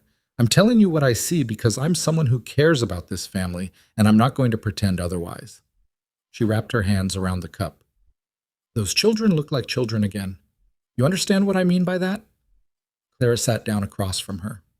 "I think so." "Children who lose a parent too young get a look about them," Mabel said. "I've seen it before. It's not a sad look exactly. It's more like they stopped expecting things. From the day and from people. They stop expecting things because expecting hurts when what you expect doesn't come." She looked at the cup. "Rose has started expecting things again. I saw it when we came in. She looked at the door when she heard the wagon. She was curious. Children who've stopped expecting don't get curious about wagons." Clara held her coffee cup and thought about a 6-year-old standing at a kitchen stove, going up on her toes to see into a pot. Thought about the same girl now, who came into the kitchen each morning with a specific agenda, checking the garden, reporting on the state of the herb bundles, asking questions about the bread. A girl who had learned that mornings contained things worth anticipating. "She's a remarkable child," Clara said. "She's her mother's daughter," Mabel said. "Margaret was like that, quiet and watching, and then all of a sudden, you realize she saw everything." She paused. Nathan see it, the change in the children? He's starting to, Clara said. Mabel nodded slowly. And does he? She stopped, started again, more carefully. You're not unhappy here. It was not quite a question. Clara looked at it. No, she said. I'm not. Good, Mabel said, and seemed to mean something by it that was larger than the word. Outside, she could hear Frank Drury and Nathan talking in the measured, unhurried way of men who have known each other a long time and don't need to fill the silence to make it comfortable. She couldn't hear the words, just the rhythm of it. One voice, then the other, then a longer quiet, then the sound of something being moved or adjusted. Frank was helping him look at the barn roof damage, she suspected, and offering an opinion about what it would take to fix it, and Nathan was listening in the way he listened, fully and without comment until he had something useful to say. Later, when the Drurys had gone and the children were inside for the midday meal, Nathan came in and stood in the kitchen doorway. He did it less than he used to, stood in doorways, and looked at Clara at the stove. Frank says he can come Saturday with 2 of his hands and we can have the barn roof done in a day, he said. That's good, Clara said. He doesn't want anything for it. Neighbors are like that sometimes, she said. Nathan was quiet. I haven't... He stopped. I let things go with people around here. After Margaret, I pulled back from most of the people we knew, and I think I told myself they understood, but the truth is I just stopped. He looked at the table. Being a person in that way, in the community. Clara stirred the pot. Frank Drury just showed up with an offer to fix your roof, she said. That suggests people understood more than you think. Or they're forgiving more than I deserve, he said. Maybe both, she said. People are generally capable of both at the same time. He came away from the doorway then, actually came into the kitchen, pulled out a chair, sat down at the table in the middle of the afternoon in a way he hadn't done since she'd arrived, and put his good arm on the table and just sat there. She let him sit. She kept cooking. After a while he said, What was it like? Where you came from, before this? She kept her eyes on the stove. It was the first time he'd asked her anything about her life before Black Hollow Ranch, and she understood that it cost him something to ask. Not because he was not curious, but because asking meant acknowledging that he'd been so absorbed in his own situation that it hadn't occurred to him to wonder about hers until now. Small, she said. The town was small. My mother was sick for a long time, and I took care of her. And when she passed, there wasn't much left. No house, not enough money, and a man who had been going to marry me and decided not to. She paused. In that order. A beat. He was a fool, Nathan said. She smiled at the pot. He was practical, she said. He married someone who came with a building. It made sense from a certain angle. It was still a fool's choice, Nathan said. She turned around and looked at him. He was looking at her without his usual guardedness, and she saw something in his face that she'd been seeing in pieces over the past weeks, something that was slowly assembling itself into a coherence she hadn't wanted to examine too directly. I don't think about him much anymore, she said. This place has a way of taking up the available space for thinking.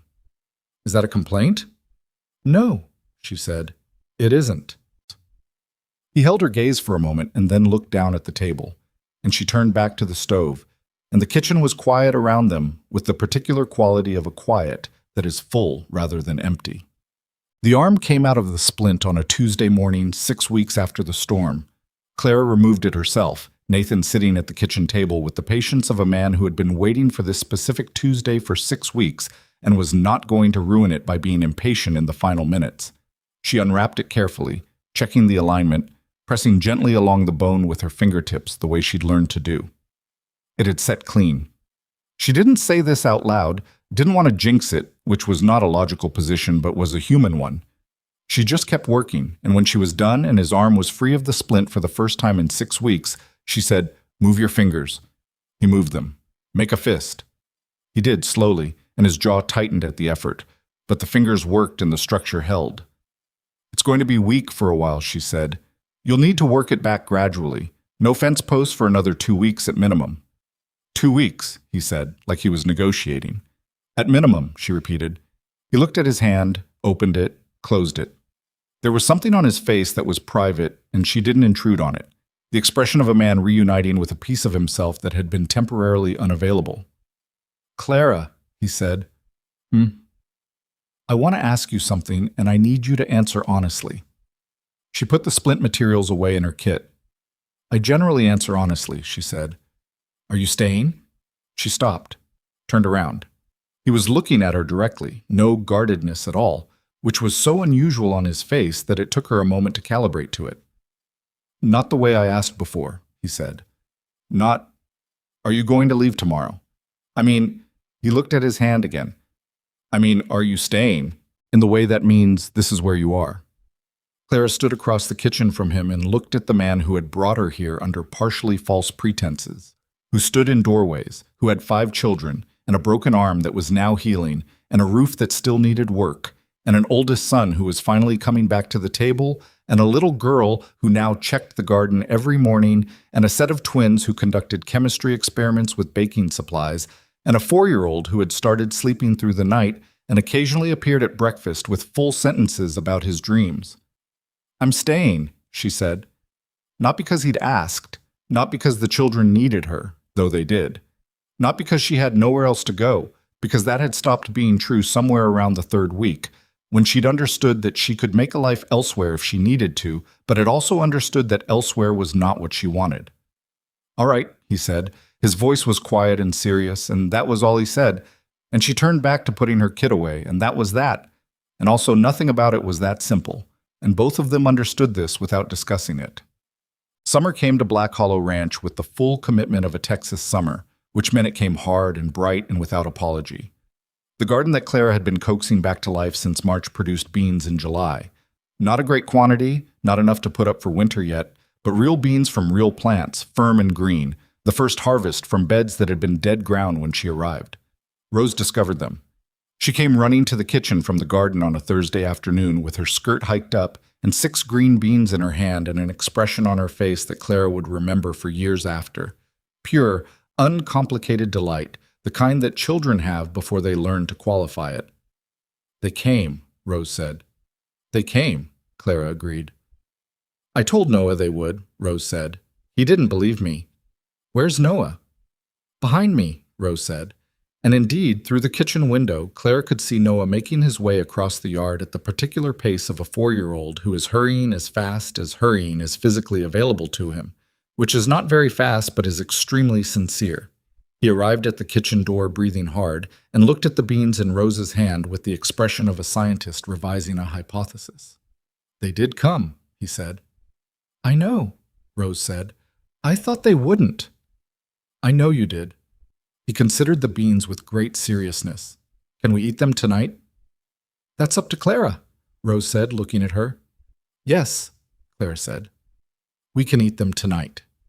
Noah nodded with the satisfaction of a man whose affairs are in order, then turned around and went back outside, apparently to inform the garden of this decision.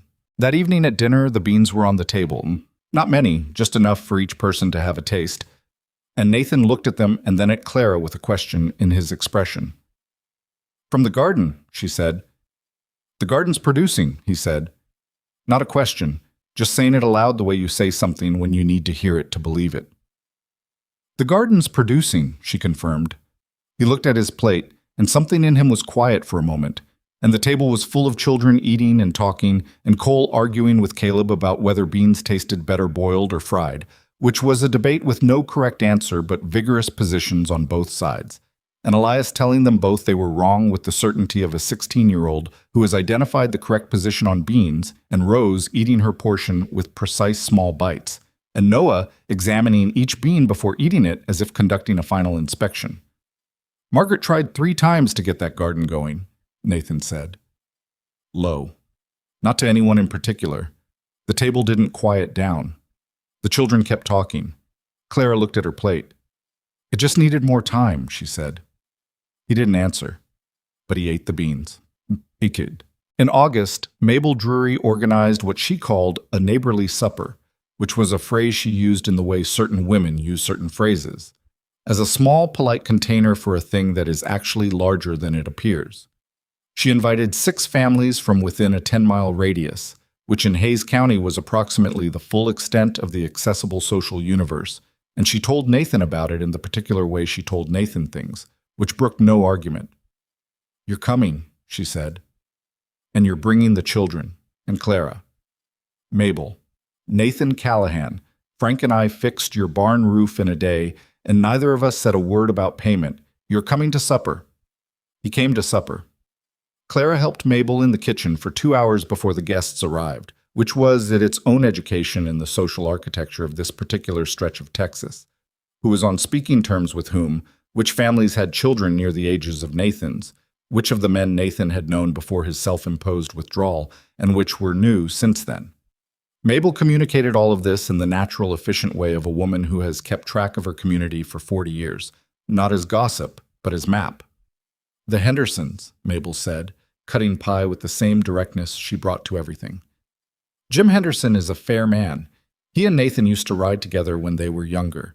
He'll be glad to see Nathan, but he won't make a production of it. Men like Jim don't make productions."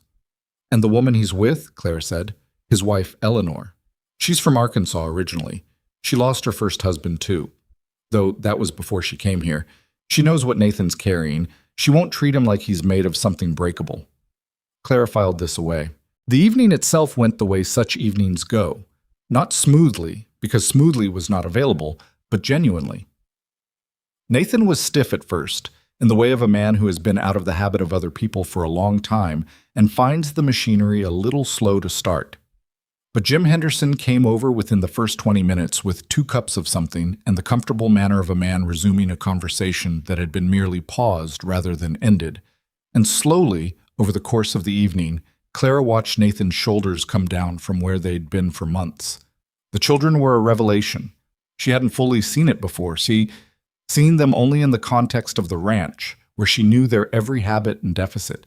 But in the company of other children, Black Hollow Ranch's children showed what they'd become.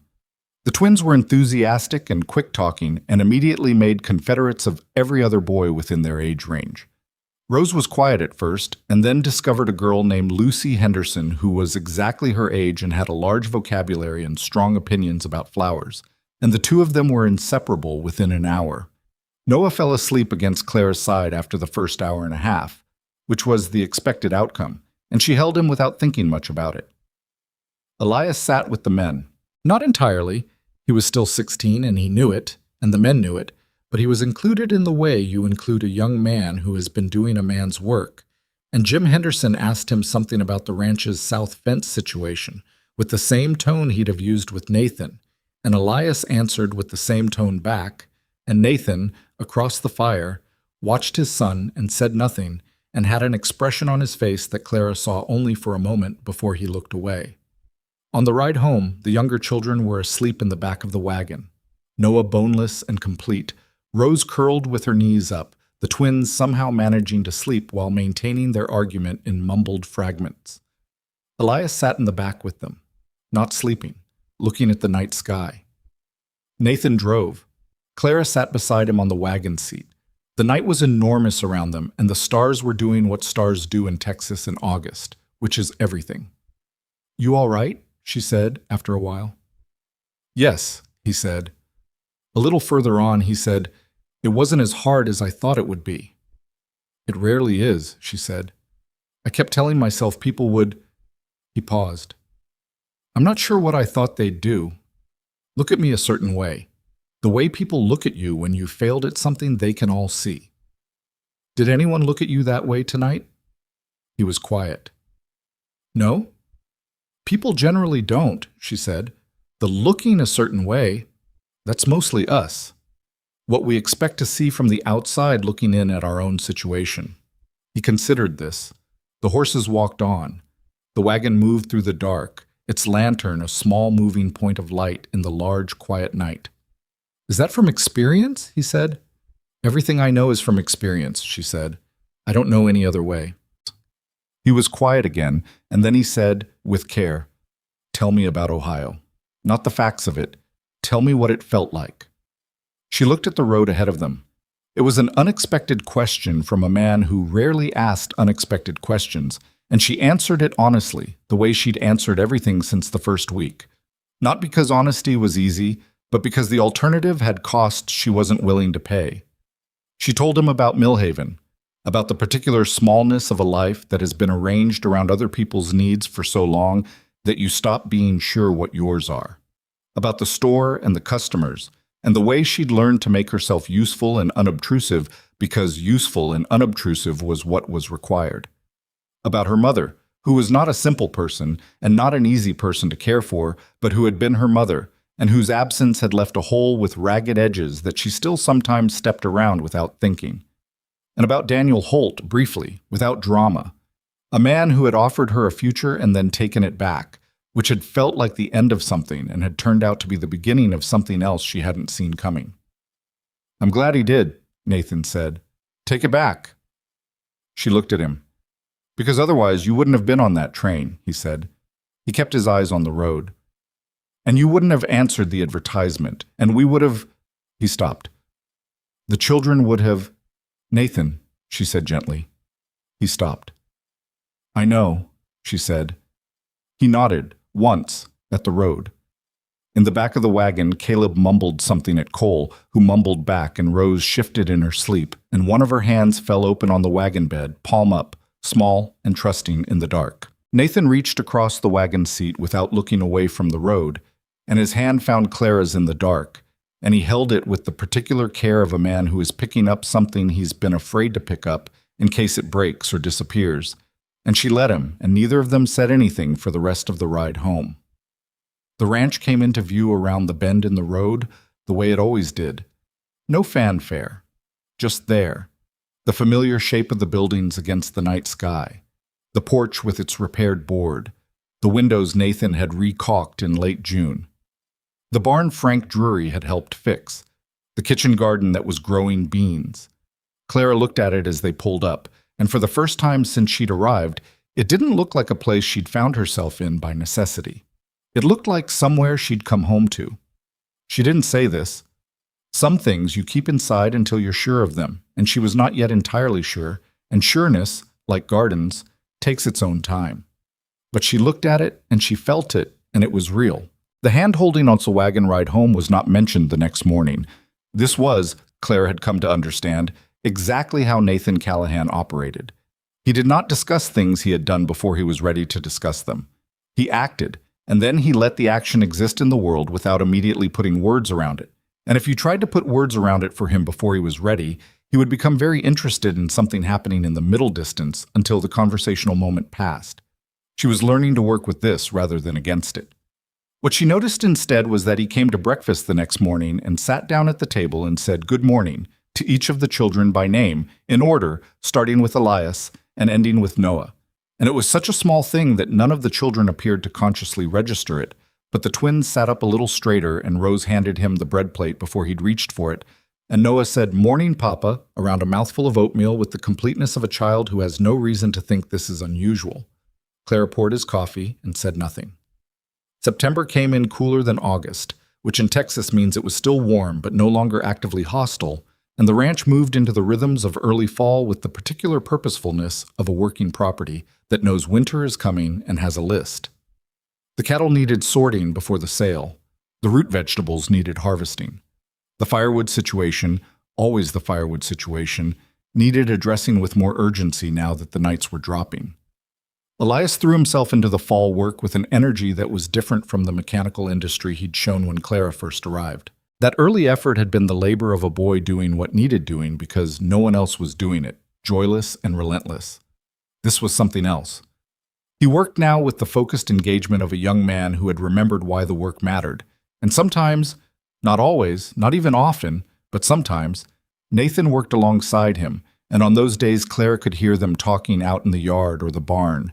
Not sustained conversation, not the flowing easy talk of people who have solved everything between them, but the intermittent practical exchange of two people working toward the same end. It was enough.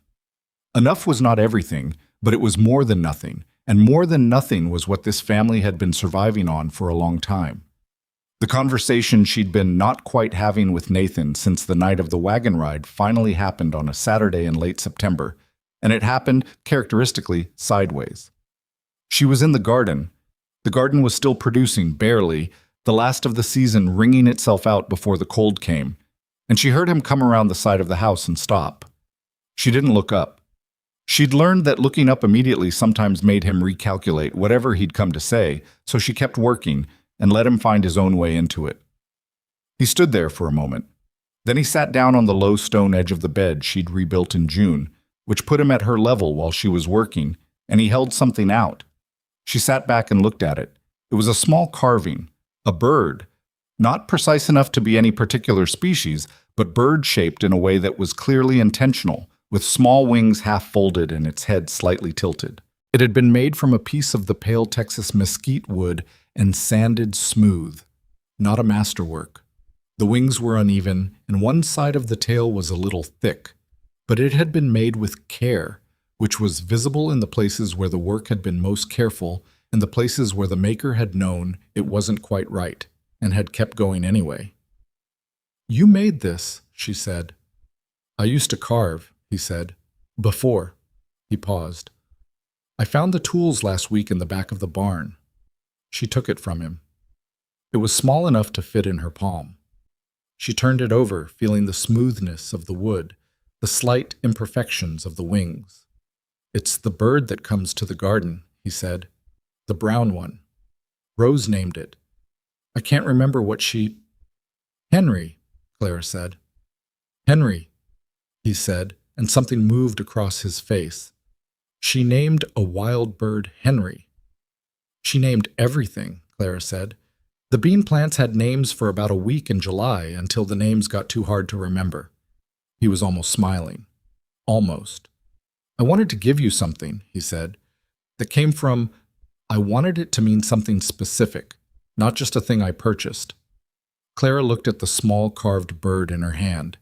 She understood what he was doing. He was giving her the thing he'd made with his own hands, imperfect and genuine, rather than something perfect from a store, because the imperfect, genuine thing was a more accurate representation of what he was trying to say than anything he was going to manage to say directly. "Nathan," she said, "I know it's not—" "It's exactly right," she said, and meant it fully. He looked at her. That open, unguarded look she'd seen more frequently in recent weeks. The man behind the management of himself. The one that existed when he stopped performing competence and just was. "I have something I need to say to you," he said, "and I'm going to say it badly, and I need you to hear what I mean rather than how I say it." "I'll try," she said.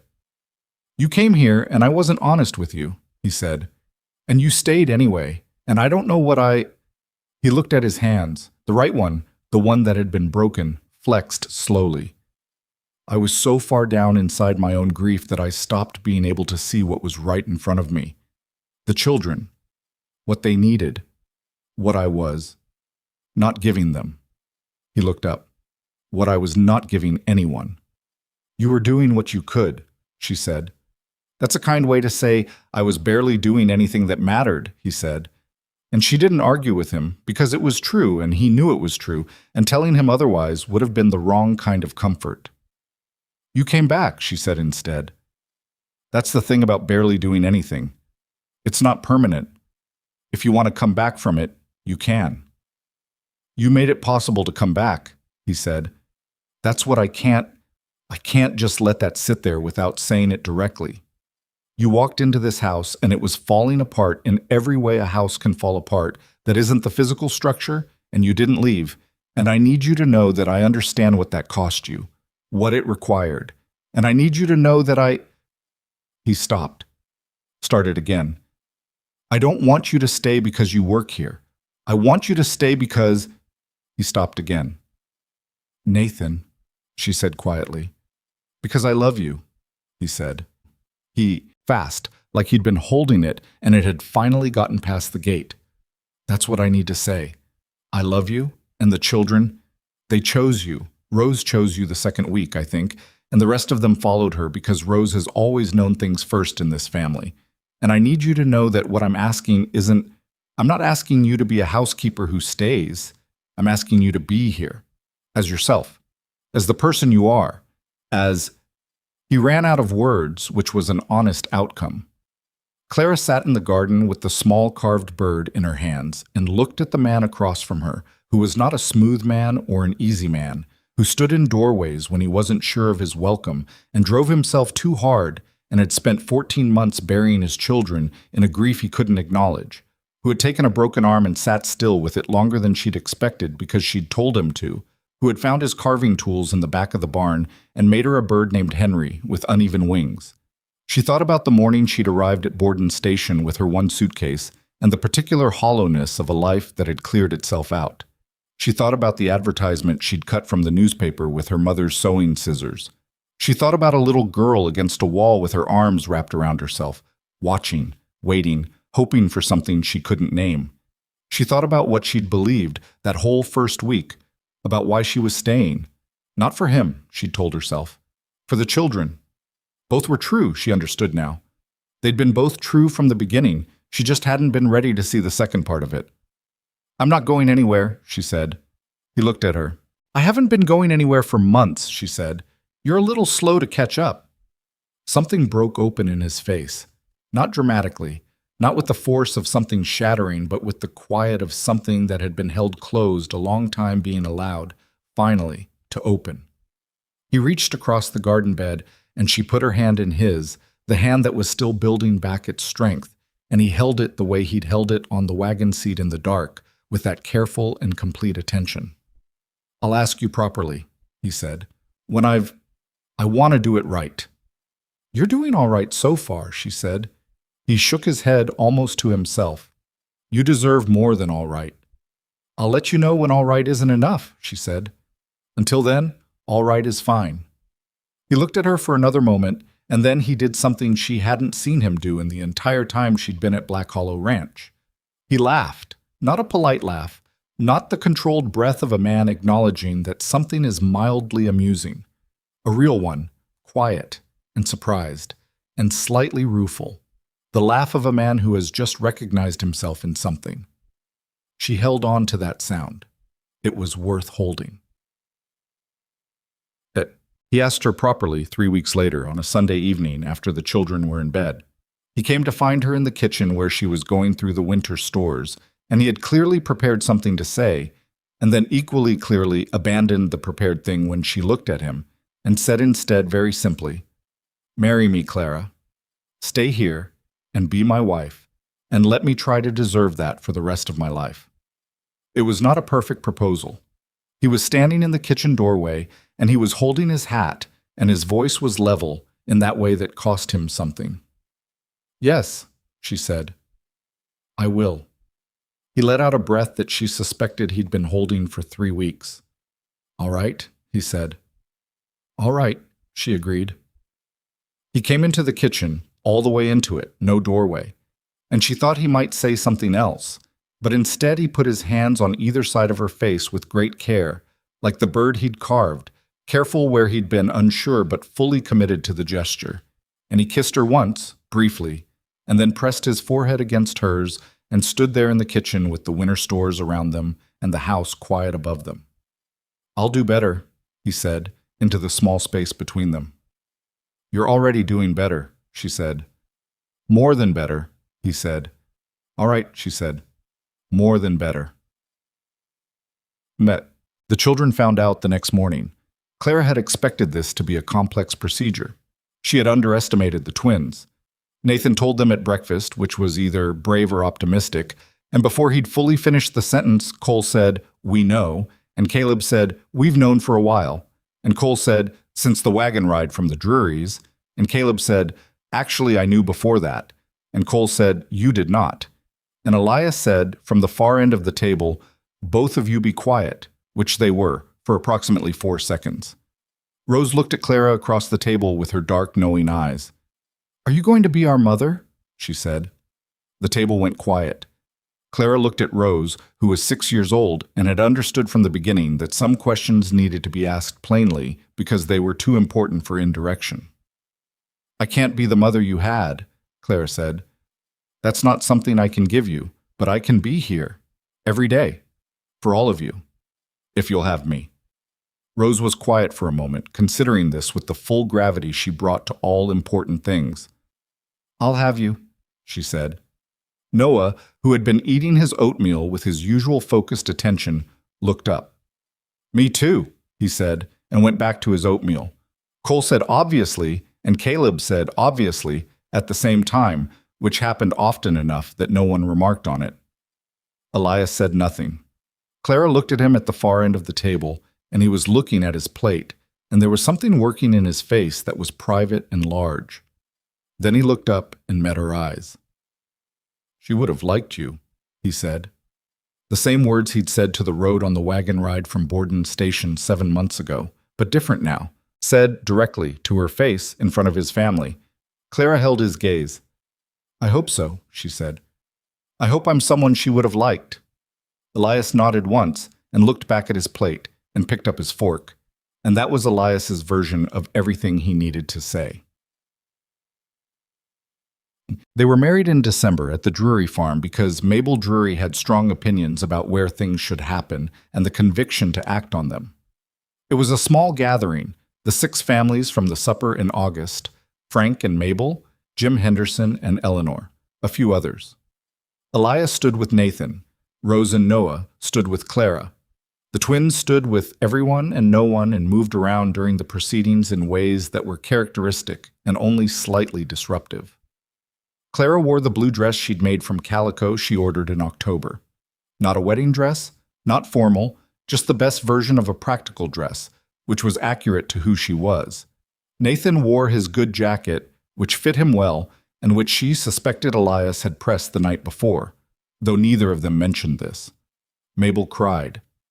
Frank pretended not to notice. Eleanor Henderson held Mabel's hand. Nathan said what he needed to say in front of everyone the way he did things, plainly, without performance, meaning every word because he only said words he meant.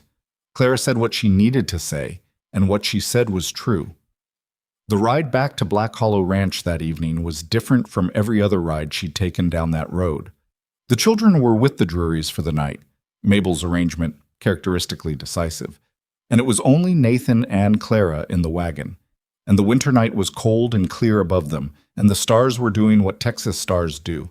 And she sat close to him on the wagon seat, and his arm was around her shoulders, the right arm, fully healed now, strong. You all right? He said. Yes, she said. Are you? I've been better than all right since September, he said. I'm just slow at saying it. I know, she said. I don't mind.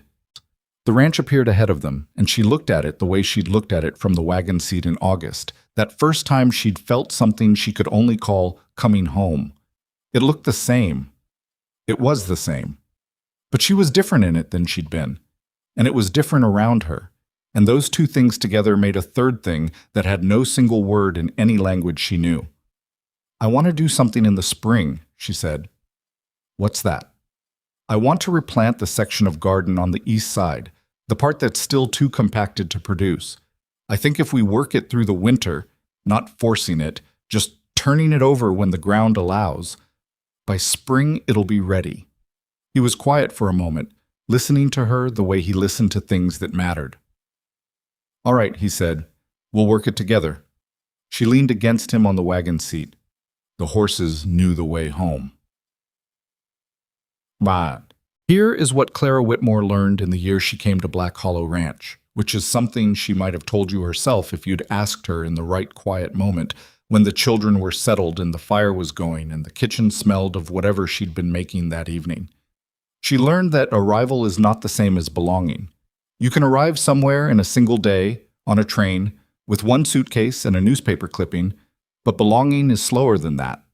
It's built the way gardens are built, by turning the ground and planting the thing and waiting and coming back the next day and waiting some more, and not leaving when the waiting is hard. The people who belong to places are the ones who stayed through the part where it wasn't clear yet whether they should. She learned that grief makes people into reduced versions of themselves, and that this is not their fault and is also not permanent, and that what grieving people often need is not someone who demands they come back to full size immediately, but someone who sits in the same room with them and waits and does not leave, and lets the coming back happen at its own pace.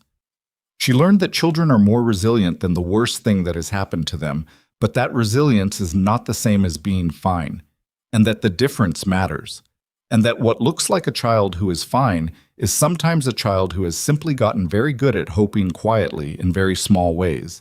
She learned that belonging and being needed are not the same thing, and that you can be needed in a place and still not belong there, and you can belong somewhere without being strictly necessary, and the difference between those two experiences is the whole distance between duty and love. She had come to Texas carrying a suitcase and a practical list of skills and the particular hollowness of a woman whose life had been arranged around other people's requirements for so long that she'd lost track of her own. She had not known what she was looking for. She had not been looking for anything, which may be the exact right condition for finding the thing you actually need. You can't be too specific about it or you miss it when it comes in the shape it actually comes in rather than the shape you expected. It came in the shape of 5 children and a man who stood in doorways. It came in the shape of a house that needed work, and a garden that was dead, and a kitchen that needed cleaning, and a little girl who stood against a wall with her arms wrapped around herself, watching, waiting for something she was afraid to name because naming things you want makes losing them worse. Clara had stayed because of Rose. She was honest about that always.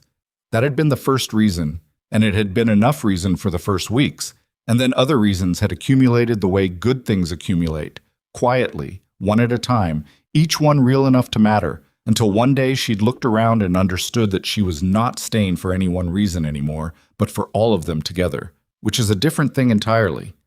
Black Hollow Ranch was not, in the years that followed, a perfect place. Nathan was still sometimes too hard on himself, still drove himself past good sense when there was work that needed doing, still had mornings when something came over him that she recognized as grief. Visiting briefly, the way grief does even after the worst of it has passed. You don't stop missing people. You just learn to let the missing move through you rather than live in you. Clara still had Ohio mornings, she called them privately, days when the hollow feeling came back, and she understood it was the old loneliness checking in rather than the new life. And she learned to wait those mornings out with the same patience she'd brought to the garden. Elias left for a time. That was the hardest year, the year he was 17 going on 30, and the horizon looked bigger than the ranch. And he went to it the way young men go to horizons, with certainty and incomplete information. He came back at 19, weather-worn, and more himself than he'd been when he left. And he came back to a house where Clara set a plate in front of him without fanfare, and Nathan put a hand briefly on his shoulder, and the twins talked over each other for 20 minutes about everything that had happened since he'd been gone. Rose had grown taller than him by then, which she pointed out once and never mentioned again. He stayed after that, stayed and learned the ranch in the deeper way of someone who has seen enough of elsewhere to understand what they came home to.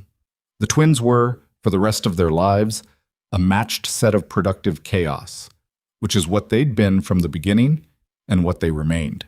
They grew into men who fixed things and broke things and had strong opinions about science and the world, and they built their lives within 10 miles of Black Hollow Ranch because, as Cole once told Clara when he was grown, it was the only place he'd ever felt like the right amount of himself. Noah grew up gentle and observant and became the kind of person that animals and children gravitated toward without knowing exactly why. He had his mother's face, the one he didn't remember, and Clara learned this from the photograph Elias had kept in his room all those years. She'd never asked to see it, and he'd shown her one day, without being asked, held it out to her and let her look, and she'd seen Margaret Callahan's face and understood several things at once. She understood why the children were who they were. She understood what Nathan had lost and how large the losing had been. And she understood that she was not Margaret and had never been intended to be Margaret, and that what she was instead, Clara, herself, particular and imperfect and entirely her own, was what this family had needed. Not a replacement, not a substitute. Something that the gap required in its own shape, which happened to be her exact shape, arrived at the right moment, by train, from Ohio, with one suitcase and her mother's practical skills and a courage she hadn't known she had until she needed it. Rose grew up knowing all of this. She grew up knowing her mother through Elias's stories and Nathan's careful, halting accounts, and the photograph on the shelf. And she grew up knowing Clara through 30 years of mornings in the kitchen and afternoons in the garden and every conversation in between. She held both of these women inside her as separate and complete things, and she never tried to collapse them into one. and in this she showed a wisdom that neither woman had entirely possessed at her age. It was Rose who, years later, found the small carved bird on Clara's dresser and asked about it. Clara told her. All of it. The garden, the Saturday in September, Nathan sitting on the stone bed edge with the bird in his hands and his uneven wings and his inability to say directly what the carved thing was saying for him. Rose turned it over in her hands. He made this? With the tools from the back of the barn, Clara said. Rose looked at it for a long time. The wings are crooked, she said. I know, Clara said. He kept going anyway. Yes, Clara said. He did. Rose set it back down on the dresser with the care of someone handling something that is worth more than it looks, and said nothing more about it, which was right, because some things don't need more words put around them. They had enough.